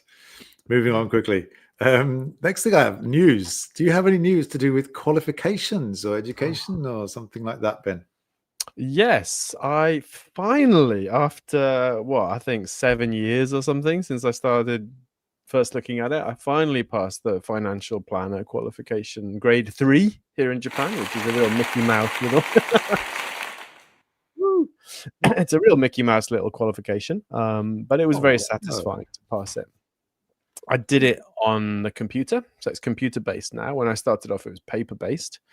Computer-based is amazing. You basically book your time any day of the week, any time of the day. You go in, you take your test. As soon as you're finished, you can leave. The problem with the paper-based ones, you have to stay until the end, and that was incredibly frustrating, even for me. Like my Japanese reading speed is really slow, and I still had 40 minutes left over at the end. Really? So with the computer, it's great. You finish, you press finish, it gives you your results immediately. Wow, that's good. And then you can go. So it was wonderful, and I passed. I wasn't expecting to, but I did. So I now have finally have a qualification. So all these people that are kind of like complaining about me online, like this guy, he doesn't have any qualification. I do. I have a qualification now. So just repeat. Tell us again what it's called. Financial planner. It's the financial planner. So it's the financial planning ginoshi kente, I think, or something like that. Brilliant. And it's a government qualification. Oh, wow. So it's a koka shikaku. Wow. So that's level 3. Are you going to try it? Yeah, I'm going to take level 2 next, because level 2 is actually meaningful, I think. Level 3 is not particularly meaningful. Level 2 apparently is the one that you'd put on your meishi if you have it, because it's actually worth something. Wow, okay. Level 1 is impossible. So I think 7% of people pass level 1, and the people taking it all work for banks and stuff. So yeah, not even going to go there. But level 2, maybe. I think it's got a 40% pass rate. Well, that's still not huge, but yeah. Wow. Really, really impressive though. Yeah, that's great. Well done. And you're working towards something, I hear. I am not quite as impressive as that, but I find it quite exciting. Boat license. In the UK, I've handled boats before on the river. You've got a friend who's got a boat, and you go and play on the boat. And apparently, in Japan, you need a license. Rivers, lakes, sea. Of course you do. I didn't realize that. Yeah, a friend of mine just got that. Weirdly, here in Sendai, a friend of mine just got that. Oh, really? Wow. His boat handling license. So. Yeah. So we live near the sea, and I love boats, always love boats. And my son likes fishing, and occasionally we go out at the local lake or something, and you can rent a rowing boat without having a license. But anything, they've got little like 2 kilowatt electric motors, that's okay. But anything decent size, you need a license for.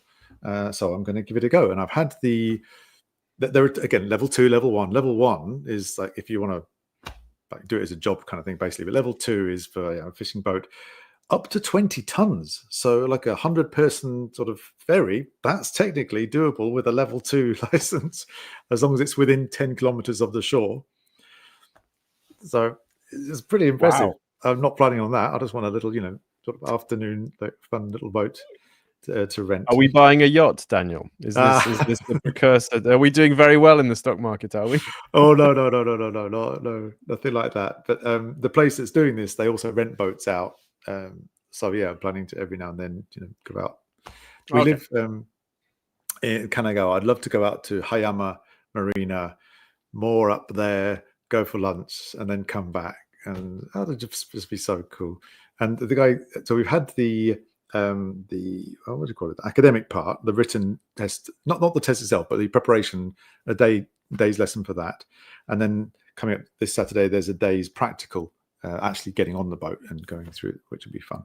Oh, cool. But yeah, he says it's a lot of fun just going and dropping the anchor somewhere and going for a swim and then coming back. And yeah, it's really fantastic. Cool. Just don't buy one, because when you buy a boat when you can't be bothered to light your money on fire anymore. Yeah, not planning to buy one. No. Yeah. That's good. But yeah, so I'm looking forward to this. I would like to pass it. I didn't realize, first of all, that you need a license here, but also it's like the driving license, not allowed to drink alcohol. It's zero tolerance for alcohol. And if you get caught, you will, just like the driving license, get fined and possibly lose your license. The license is, if you get it, it's for 5 years and then renewable after that. Although apparently to renew it, you just prove that you can see and talk and move your limbs, and then you've got it. Driving licenses, then, really, it seems pretty easy once you've got it. Yeah, so press your account now. You got. Yeah, I am not in a position to get a yacht. So anyway, nice. Yeah, this is what happens when your child leaves home. You're like, well, what else can I do next? Then it's amazing. Like when our kids, when our final kid left, it was like, where's all this money come from? You know, we suddenly have all this money that we're not spending on, kids. Right. Yeah. It's amazing. It is partially as well. If I get the boat license, then I say to him, hey, fancy going out fishing on the boat? He's more likely to come and visit us rather than just, do you want to come and see us this weekend? No, I'm busy or something like that. So it's partly selfish, trying to give him a magnet to come back and see us. Yeah, I've had to resort to watching horror movies with my granddaughter to get her to come around. I hate horror movies. Yeah, I'm not into that either. But she's into it, so yeah. The things we do. Anyway, so the coming up end of November will be the exam for that, and I'll let you know how I got on next time. Oh wow! So by next time, you should have your hopefully license in hand. Yeah, I've got to practice my knots and stuff like that, but yeah, fingers crossed. What else do we have in the news then? So you did a really good video actually about cycling, sort of etiquette in Japan, and related to that, the Japanese police. This is back in September, but they announced sort of revised rules and fines about cycling. You know a bit more about this than me, I think, but I've got a link to a blog news article. They've made it easier to fine cyclists by making it less bureaucratic. So you can give a small fine. Until now, you could fine cyclists, but it was such a hassle, they didn't bother, I think. And the fines were quite big. So I think the fine was 20,000 yen or something. They're going to make it easier to do and therefore cheaper, which I think is good. And hopefully they'll actually do it. It's things like riding the wrong way down the road, or riding two people on a bicycle, or using an umbrella or a phone or whatever while riding. Basically common sense stuff, like not stopping at stop signs, things like that. So I'm all in favor. As a cyclist, I really wish the police would crack down on bad cyclist behavior. But we'll see. I'm not. Yeah, I think it'll be one of those things where they do it for like 1 week a year and then don't bother the rest of the time. Oh, right. The little Kikangen. Let's make an effort now. Woo! It's Cycling Safety Week, and then the rest of the year you can do what you want. Yeah, put up the banners. Yeah. We'll just quickly do this one. Do cycling fines affect things like permanent residency or naturalization applications? Probably. Maybe a traffic offence. Yeah. So, my impression is that multiple traffic offences are grounds for rejection. So one you might get away with, but if you've got more than one, that's a pattern, and then they're like, "Yeah, you don't seem to be a respectable person, basically." Okay. Yeah. You're not of sound character or whatever. Right. Yeah. It's probably one of those things as well that if you're not sure about whether to tell them or not, if you don't and they find out, it's a mark against you, I should think. Yeah. Next thing, I'm going to go through these pretty quickly. Japan's Sumitomo Mitsui banking company will, from last month actually, require its employees to take at least 1 month's paternity leave to encourage participation in childcare. So that in itself is good. But there was an interesting bit. So basically, as well as the mother, the father will have to take a month off at the time of the birth. But the interesting thing was people who work with that person can get a bonus of 50,000 yen for the extra work that they would have to do basically for that person. Okay. Right, however, only if the business continues, quote, to operate stably during their absence. So you can't just get the 50,000 yen, basically. You've got to actually make sure that you do take over from that person to be able to get the 50,000 yen. Okay. Seems reasonable. Yeah. Anyway, but it's still, it's a step in the direction of like looking after employees a bit more than in other countries, or especially regarding sort of looking after families, I think. And I think it's very likely to set an example as well. I can imagine other companies might do that. Yeah. And the bus. Oh, now so far this is only one bus company from what I can see. But if you want to save a bit of money on traveling, and you happen to be going to Kochi in Shikoku, which is a lovely part of the world, it's a great place. But you want to travel in style, but you also want to save money. Well, the Kochi Ekimae Kanko bus company is introducing lie-flat seats on their buses. You mentioned to me earlier, this is common in China, but I don't think it's a thing in Japan. 30 years ago, it was common in China. I don't know what it's like now. They've probably got better stuff now. Right. Let me put a link to this and people can see. It's got a nice picture here. Buses? Yeah, that's how you spell it too. Right. So the picture, it looks like, so there's a person lying down in a seat in a bus with sort of side panel bits. And if you're thinking, oh, that sounds like Lufthansa business class or something, it's not. It looks more like some medical device or something. It doesn't look super luxurious to me, but you're on a bus, so you're probably, saving a bit of money. And you're lying flat. Does it look like you're something the Kochi Ekimae bus company might come up with? Yeah, possibly. I don't think Johnny Ive designed this one, but I'd use it. It looks great if it's discount compared to an expensive train fare or something. That looks pretty good to me. And it's Japan, so it's going to be clean and efficient, I'm sure. So there you go. I hope they sort of introduce this on either other. I think the Willer Express buses are quite nice though. Like the long distance buses, like they've got some pretty luxurious offerings. I don't know if they're completely lie flat, but you get an armchair basically. Yeah, they look nice, don't they? Yeah. Lay flat bus seats sounds way too luxurious. Just toughen up and sit for a few hours. There you go. Just walk. You might as well hitchhike on the back of a truck and stuff. Nice. All right. So we have some videos from the Japan Real Estate Summit, which always quality stuff. So if you're into real estate in any way, it's a really good event, and they very generously share their videos for free afterwards. So we'll stick that link in the comments. Good.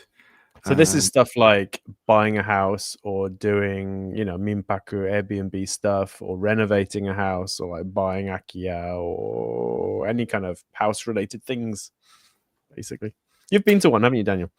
Yes, it was very good. That was one of the first ones, I think. So it was a more sort of gentle introduction to the different aspects, whether it's rental for Airbnb style, or if it's for investment, or if it's for buying a family home.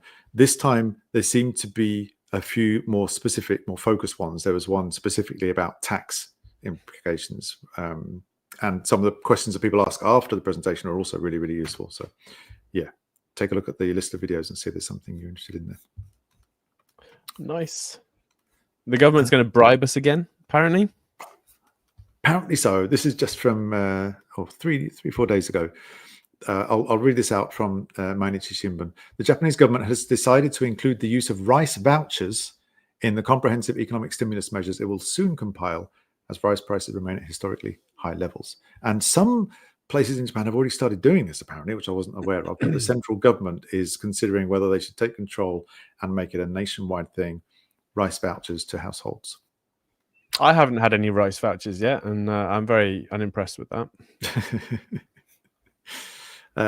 Yeah, I don't know. It's a stimulus, but it's going to add to inflation, and so I'm not sure if there are more effective ways of. Just give people cash. I mean, come on. Oh, you What think is so? rice voucher stuff? I mean, come on.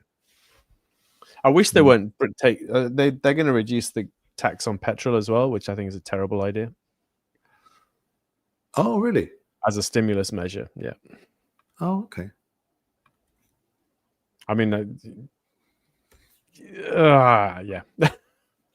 I like tax on petrol because it reduces petrol use, and then if you really want to, you can give people money, and then they can choose to spend that on petrol or not. But reducing the petrol tax is like going the wrong way, I think. But yeah, okay. Anyway, we could save this for maybe we can have a tax episode one time. Financial incentive seminar, nice.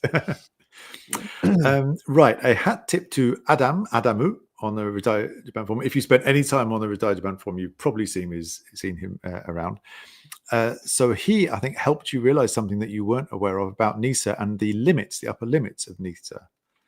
Yeah, so I misunderstood the new NISA until about 2 months ago, which is a very shocking thing to admit. But basically, new NISA, the growth portion is capped at 12 million.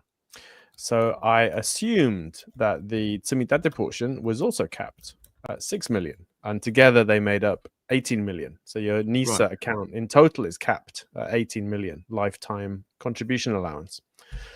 But it's not. So growth is capped at 12 million. Tsumitate is not capped at all. So you can fill your NISA solely from the Tsumitate portion, which I didn't know or understand. So I was like, okay, that's interesting.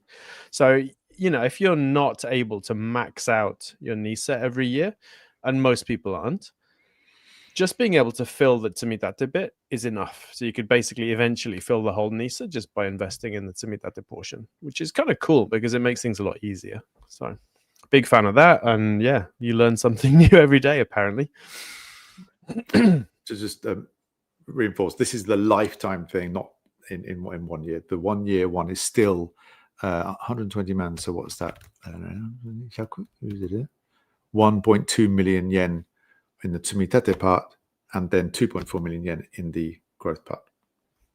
So we've been talking about the lifetime one. But if you pay in 1.2 million yen for 15 years, you can fill your entire NISA account just through Tsumitate, which is cool. Okay, good.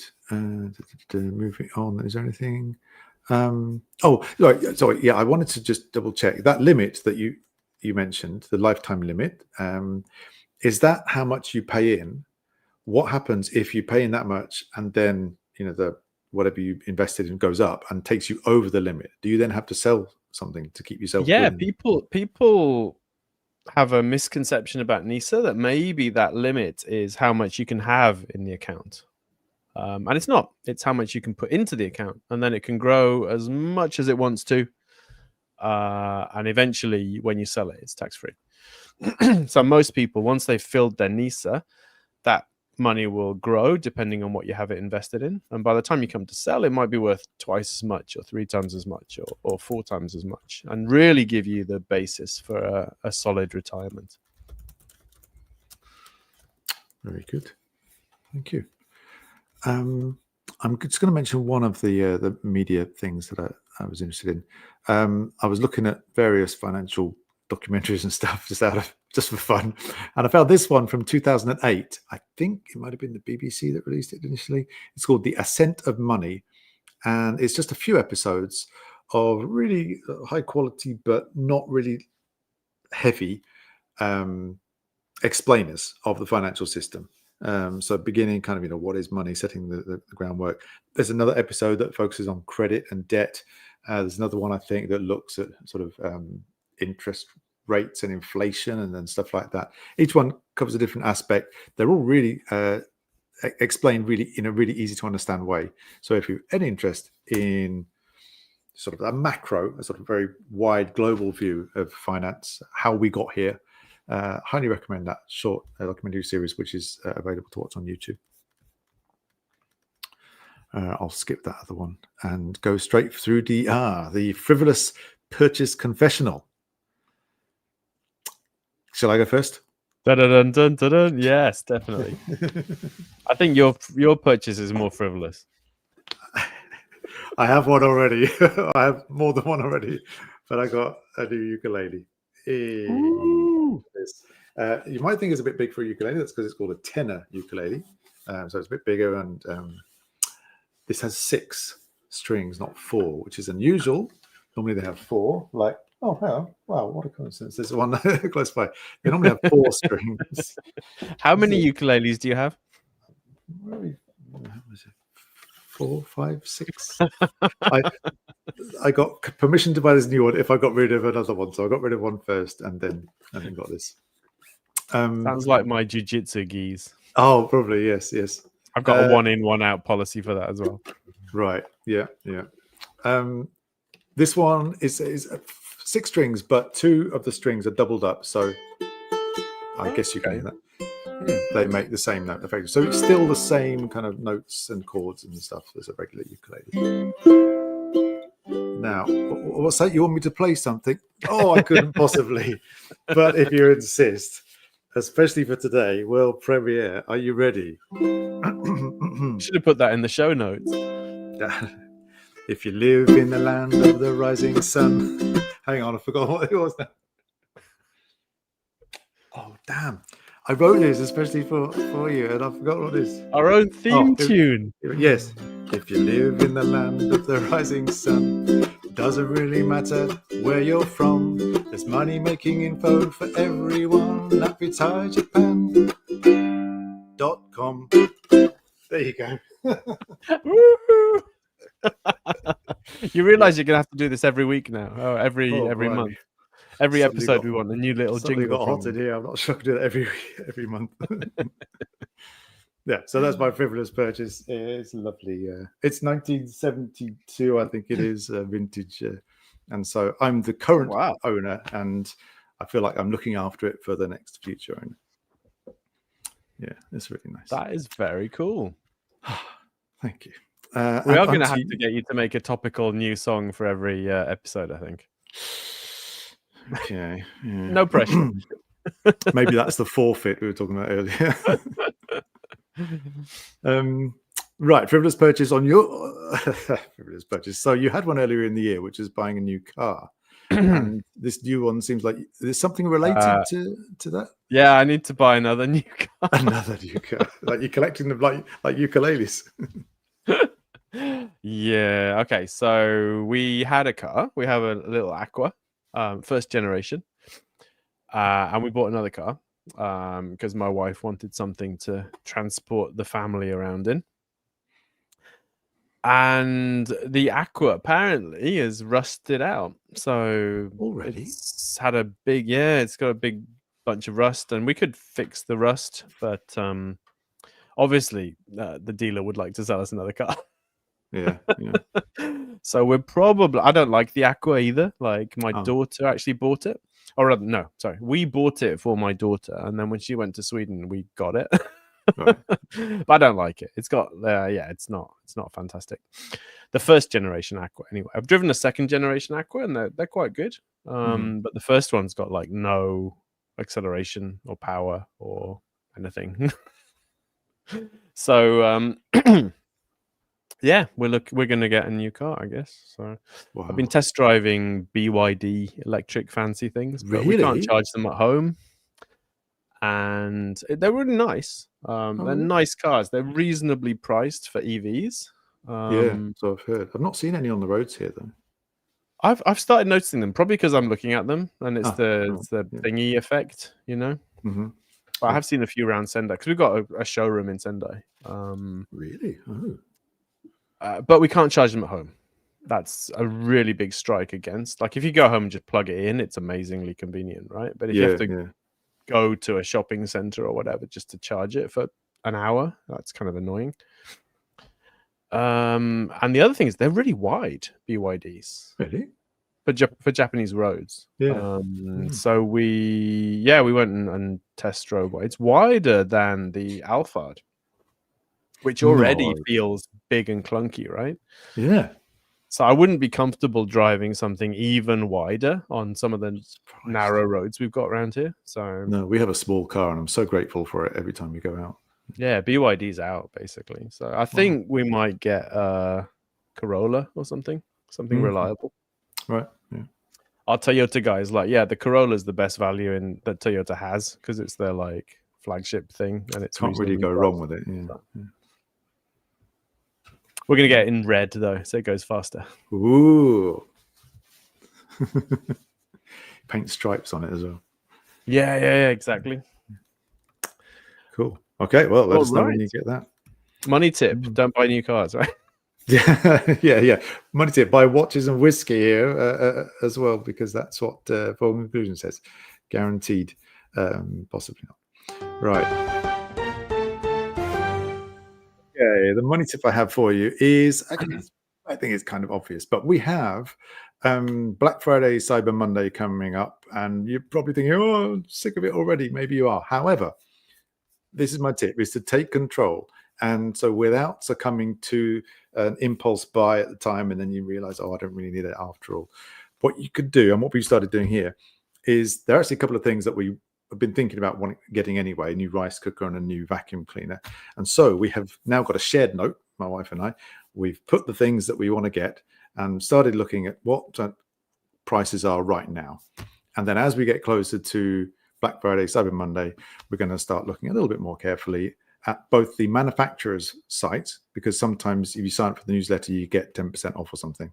I did that with, what was it, the Insta360, I think. That would give you a good discount. Oh, fancy. This was a couple of years ago, but no, it wasn't a discount in that case. In that case, it was the same price, but they throw in the accessory pack or something, which was pretty good. So check the official site and then check kakaku.com for pretty much the lowest price elsewhere. They don't usually have official manufacturer's prices in there. And I found Yahoo Shopping is quite good as well. They do a mixture of secondhand and like full price products from different sellers, including the official seller. So Dyson, for example, the vacuum cleaner, has got an official store on Yahoo Shopping as well. Oh, it's not any cheaper, but I found it quite good for looking at. You can get the points though, can't you, or whatever? Exactly. Yes, I go through the JAL shopping thing to get to Yahoo Shopping, and so that gives me miles. Anyway, so think about things that you might need or you've been wanting to buy. Don't buy it just yet. Keep a note and then check the prices as we come up to Black Friday, Cyber Monday. And so the advantage is you probably, hopefully, won't succumb to an impulse buy that you don't need, and you'll be in control of when you get the best price, hopefully with a nice juicy discount. And we've noticed that in keeping a note, we've also thought of a few other things. Oh, actually, yeah, we could do with that as well. But there are also cases where we put it on the list, and then after a few days, the novelty is worn off, and like, actually, we don't need that after all. And so you don't buy it and save even more money. So that's super powerful, isn't it? Just waiting a week to buy stuff, and a lot of the time you're like, I don't actually need it. Yeah. That's my tip. Actually, write down what you think you need and wait until the end of the month. Oh, actually, speaking of the end of the month, if you, in particular, check around the 25th of the month, of every month actually, but obviously this month as well, because that's very close to Black Friday, 25, 2 and 5 is Ni Go, which sounds very much like Nico, which is Nico Nico, smiling face. And so a lot of companies have the 25th of the month as their Nico Nico, happy smiley day, let's give you extra points day.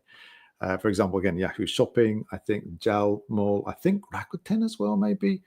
If you buy things on the 25th, they will give you 3 times the points or 5 times the points of what you normally get. So if you've got this list of things you want to buy, you wait to the end of the month and hit the 25th, then you could get points as well as a discount. There you go. That's my money saving tip. Awesome. Yes. Whew. Okay, forum updates from Okay, you. so we linked to the forum before, but basically, the RetireJapan forum is the place where you can discuss all this kind of stuff. It's like a nice version of Reddit, I guess, in that we actually enforce politeness at least and staying on topic. I heard the So mods here are there are some really things. strict. Yeah. Just you, isn't it? I think. It's just me. It's entirely up to me. It's completely subjective. So if I approve, you yeah. I try to keep my online spaces civilized, right? So we're here to help each other and share information and be positive, and I'm not going to tolerate people being rude and obnoxious and stuff. So, and it's a really nice place, the forum. I'm really proud of it as a space. But here's the things that we've been talking about recently. So stuff about NISA. Talk about using credit cards to book flights, because often Japanese credit cards will decline if you try and book a flight or something. The yen carry trade suggests that we'll see a weak yen going forward. Something about the AI bubble. So, is it a bubble? Is it going to pop anytime soon? Basically, the way all the companies are funding each other, it seems really weird, right? How long can that little juggling act go on for? It's all in the thread on the forum, so that's where you'll find out. So about Krav Maga in Tokyo. So if you know anything about Krav Maga in Tokyo, please join that discussion, because we don't know very much about that. Something about overseas funds transfer declarations, whether that's necessary. Claiming Kosei Ninkin when you reach retirement age. Updating credit card information when you get a new card. Why do some companies ask you to do this and some companies don't need it? It's a mystery. Well, it's not, because it's on the discussion. UK national insurance payments. Cashing out Ideco when you reach retirement age. How can you do that? There's actually several ways. Selling taxable investments to rebuy in NISA. Is this necessary? Is it a good idea? Income tax on UK real estate. Do you have to pay it? Do you have to pay it in England? Do you have to pay it here? What's going on? And a long thing about taking cash off the table in November 2025, which I posted, which was a really interesting discussion, because it really brought home the point that there's no absolute answer. It really depends on your context. So that I found that incredibly interesting. So yeah, go and check that all out. It's all on the forum. You can read it for free. If you want to post, you have to register, but it's still free. You don't have to pay for anything. Right. Wow, that's a really a lot of broad topics there. It was almost like it was a quiz program. You asked me all these questions, and I'm thinking, oh yes, no. Oh, wow, there's a lot of stuff in there, and really like sort of, I don't know, nuanced stuff as well. It's not a simple yes or no, I imagine, in many of those cases. Yeah. Wow, good stuff. Q&A. Do we have time for Q&A? So yeah, we've got a couple of minutes. Oh, okay. A lot of stuff earlier on, didn't we? So thank you, people who asked questions earlier on. Lots of love for your ukulele playing. So I think you have to come up with something else for next time. Thank you very much. I do love ukuleles. Actually, maybe not. Oh, there was one. Wife, can I read this out? My wife is set to inherit land. So this is from Jeff, way earlier. Thank you, Jeff. Yeah. My wife is set to inherit land in Tokyo, in Meguro, very nice, and is wanting to build a new apartment or a house. What are the major advantages or risks of building an apartment building in Japan compared to the US? I don't know. I don't really have enough experience with that. You want to talk to a real estate specialist, really. Yeah. And be very careful with what management companies tell you, because often they'll give you very optimistic projections that don't actually turn out to be true. I've heard that, yeah. The link we posted earlier for the real estate summit, I would take a look at that, and then they've got a mailing list, I think. So if you join that, then you can find out where the next one is. If you can attend that, then all the experts are there, and during break times, you're free to go and ask them questions. Or contact Ziv as well, Ziv Nakajima Magen. He's quite a friendly guy and quite knowledgeable about, especially rental real estate, because that's his business. He helps foreigners buy and operate rental real estate in Japan. Yeah. Could you write his name in the comment, please? Because I'm not sure how to spell it properly. Mr. Peptalk again. Is it true that you can get relief from tax only for kids that are older than 16 years old? Younger, right? Older. Yeah, I'm not sure. When you do the form, you do have to fill in, have you got any dependents and how old they are. And it'll auto-calculate it for you, won't it? So. Yes, yeah. So I'm not sure about the details. Yeah, ask an accountant, ask the tax office, or just do your thing online. And if you do it through your company, they'll do it for you. So, yeah. There was a good point earlier about saving tax regarding medical expenses. So if you have medical expenses for the year, and that is beginning of January to the end of December, over 100,000 yen, then you can submit those with your regular, end of year tax thing to get some tax relief. The medical expenses can include, correct me if I'm wrong here, but medication that you need to buy from the pharmacy afterwards. It can include the cost of a taxi to get to and from the hospital, as far as I've heard. So keep any sort of related receipts like that over the year. And at the end, if they add up to over 100,000 yen, then submit that with your tax papers at the end of the year to hopefully get tax relief. I don't think it's massive, but it's definitely better than nothing. If you use my number for your medical stuff, it does that automatically, although it wouldn't include things like taxis and things, but it tracks all your medical spending, and it actually shows up. You can pull it into your tax return automatically online without having to make a spreadsheet and things. Right. Okay. But you would have to then include anything that wasn't bought from, the pharmacy or whatever. Right. Yeah. So only taxis or incidental kind of spending. You still have to click that. But it's super convenient. If you have a My Number card and use it for medical stuff. Not yet. The financial planner exam that you did, was that in English or just Japanese? Asks. Just Japanese. That was the main thing for me, because it's multiple choice.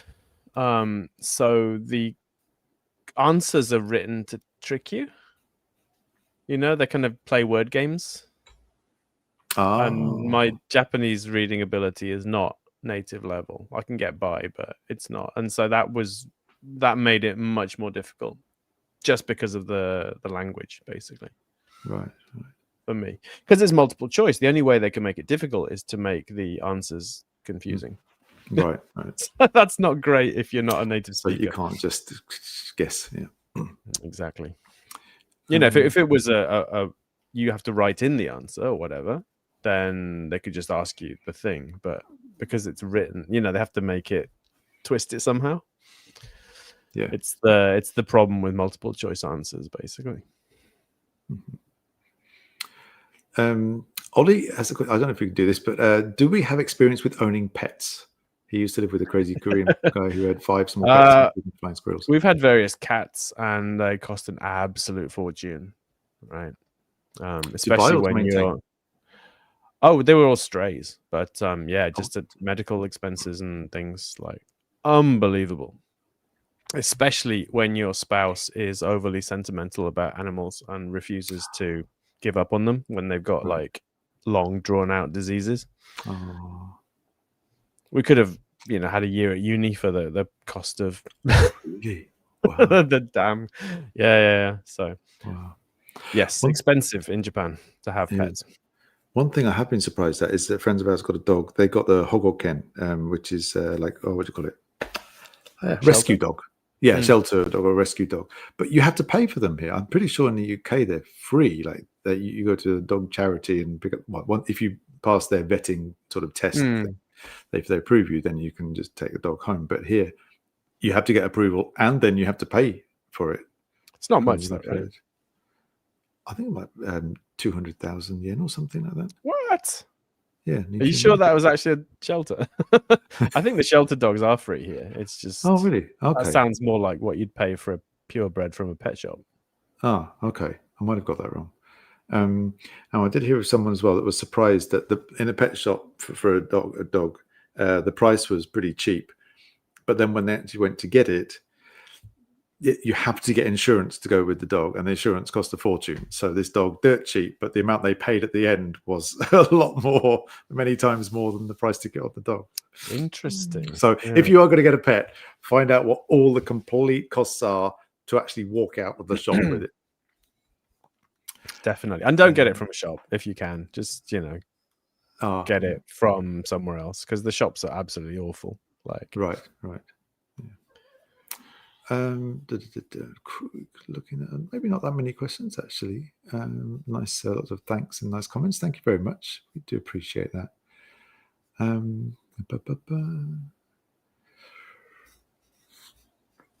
Are we pretty much done then, do you think? I think we are. We just have to tell people when the next one is. December, next month. December 17th. It's a Wednesday. We'll be back at 8 o'clock. We're going to be talking about the kanji of the year, and someone, possibly both of us, are going to be doing a forfeit. Daniel's going to have a new song for you on his ukulele. What am I? Oh no! It's going to be amazing. Okay. Yeah. Stick it in your diary now. Don't miss it, and we'll see you next time. Yep. Thank you very much, everybody. Thanks for keeping us company. It was really cool. I'm glad we're back for season 4. See you next month. Bye.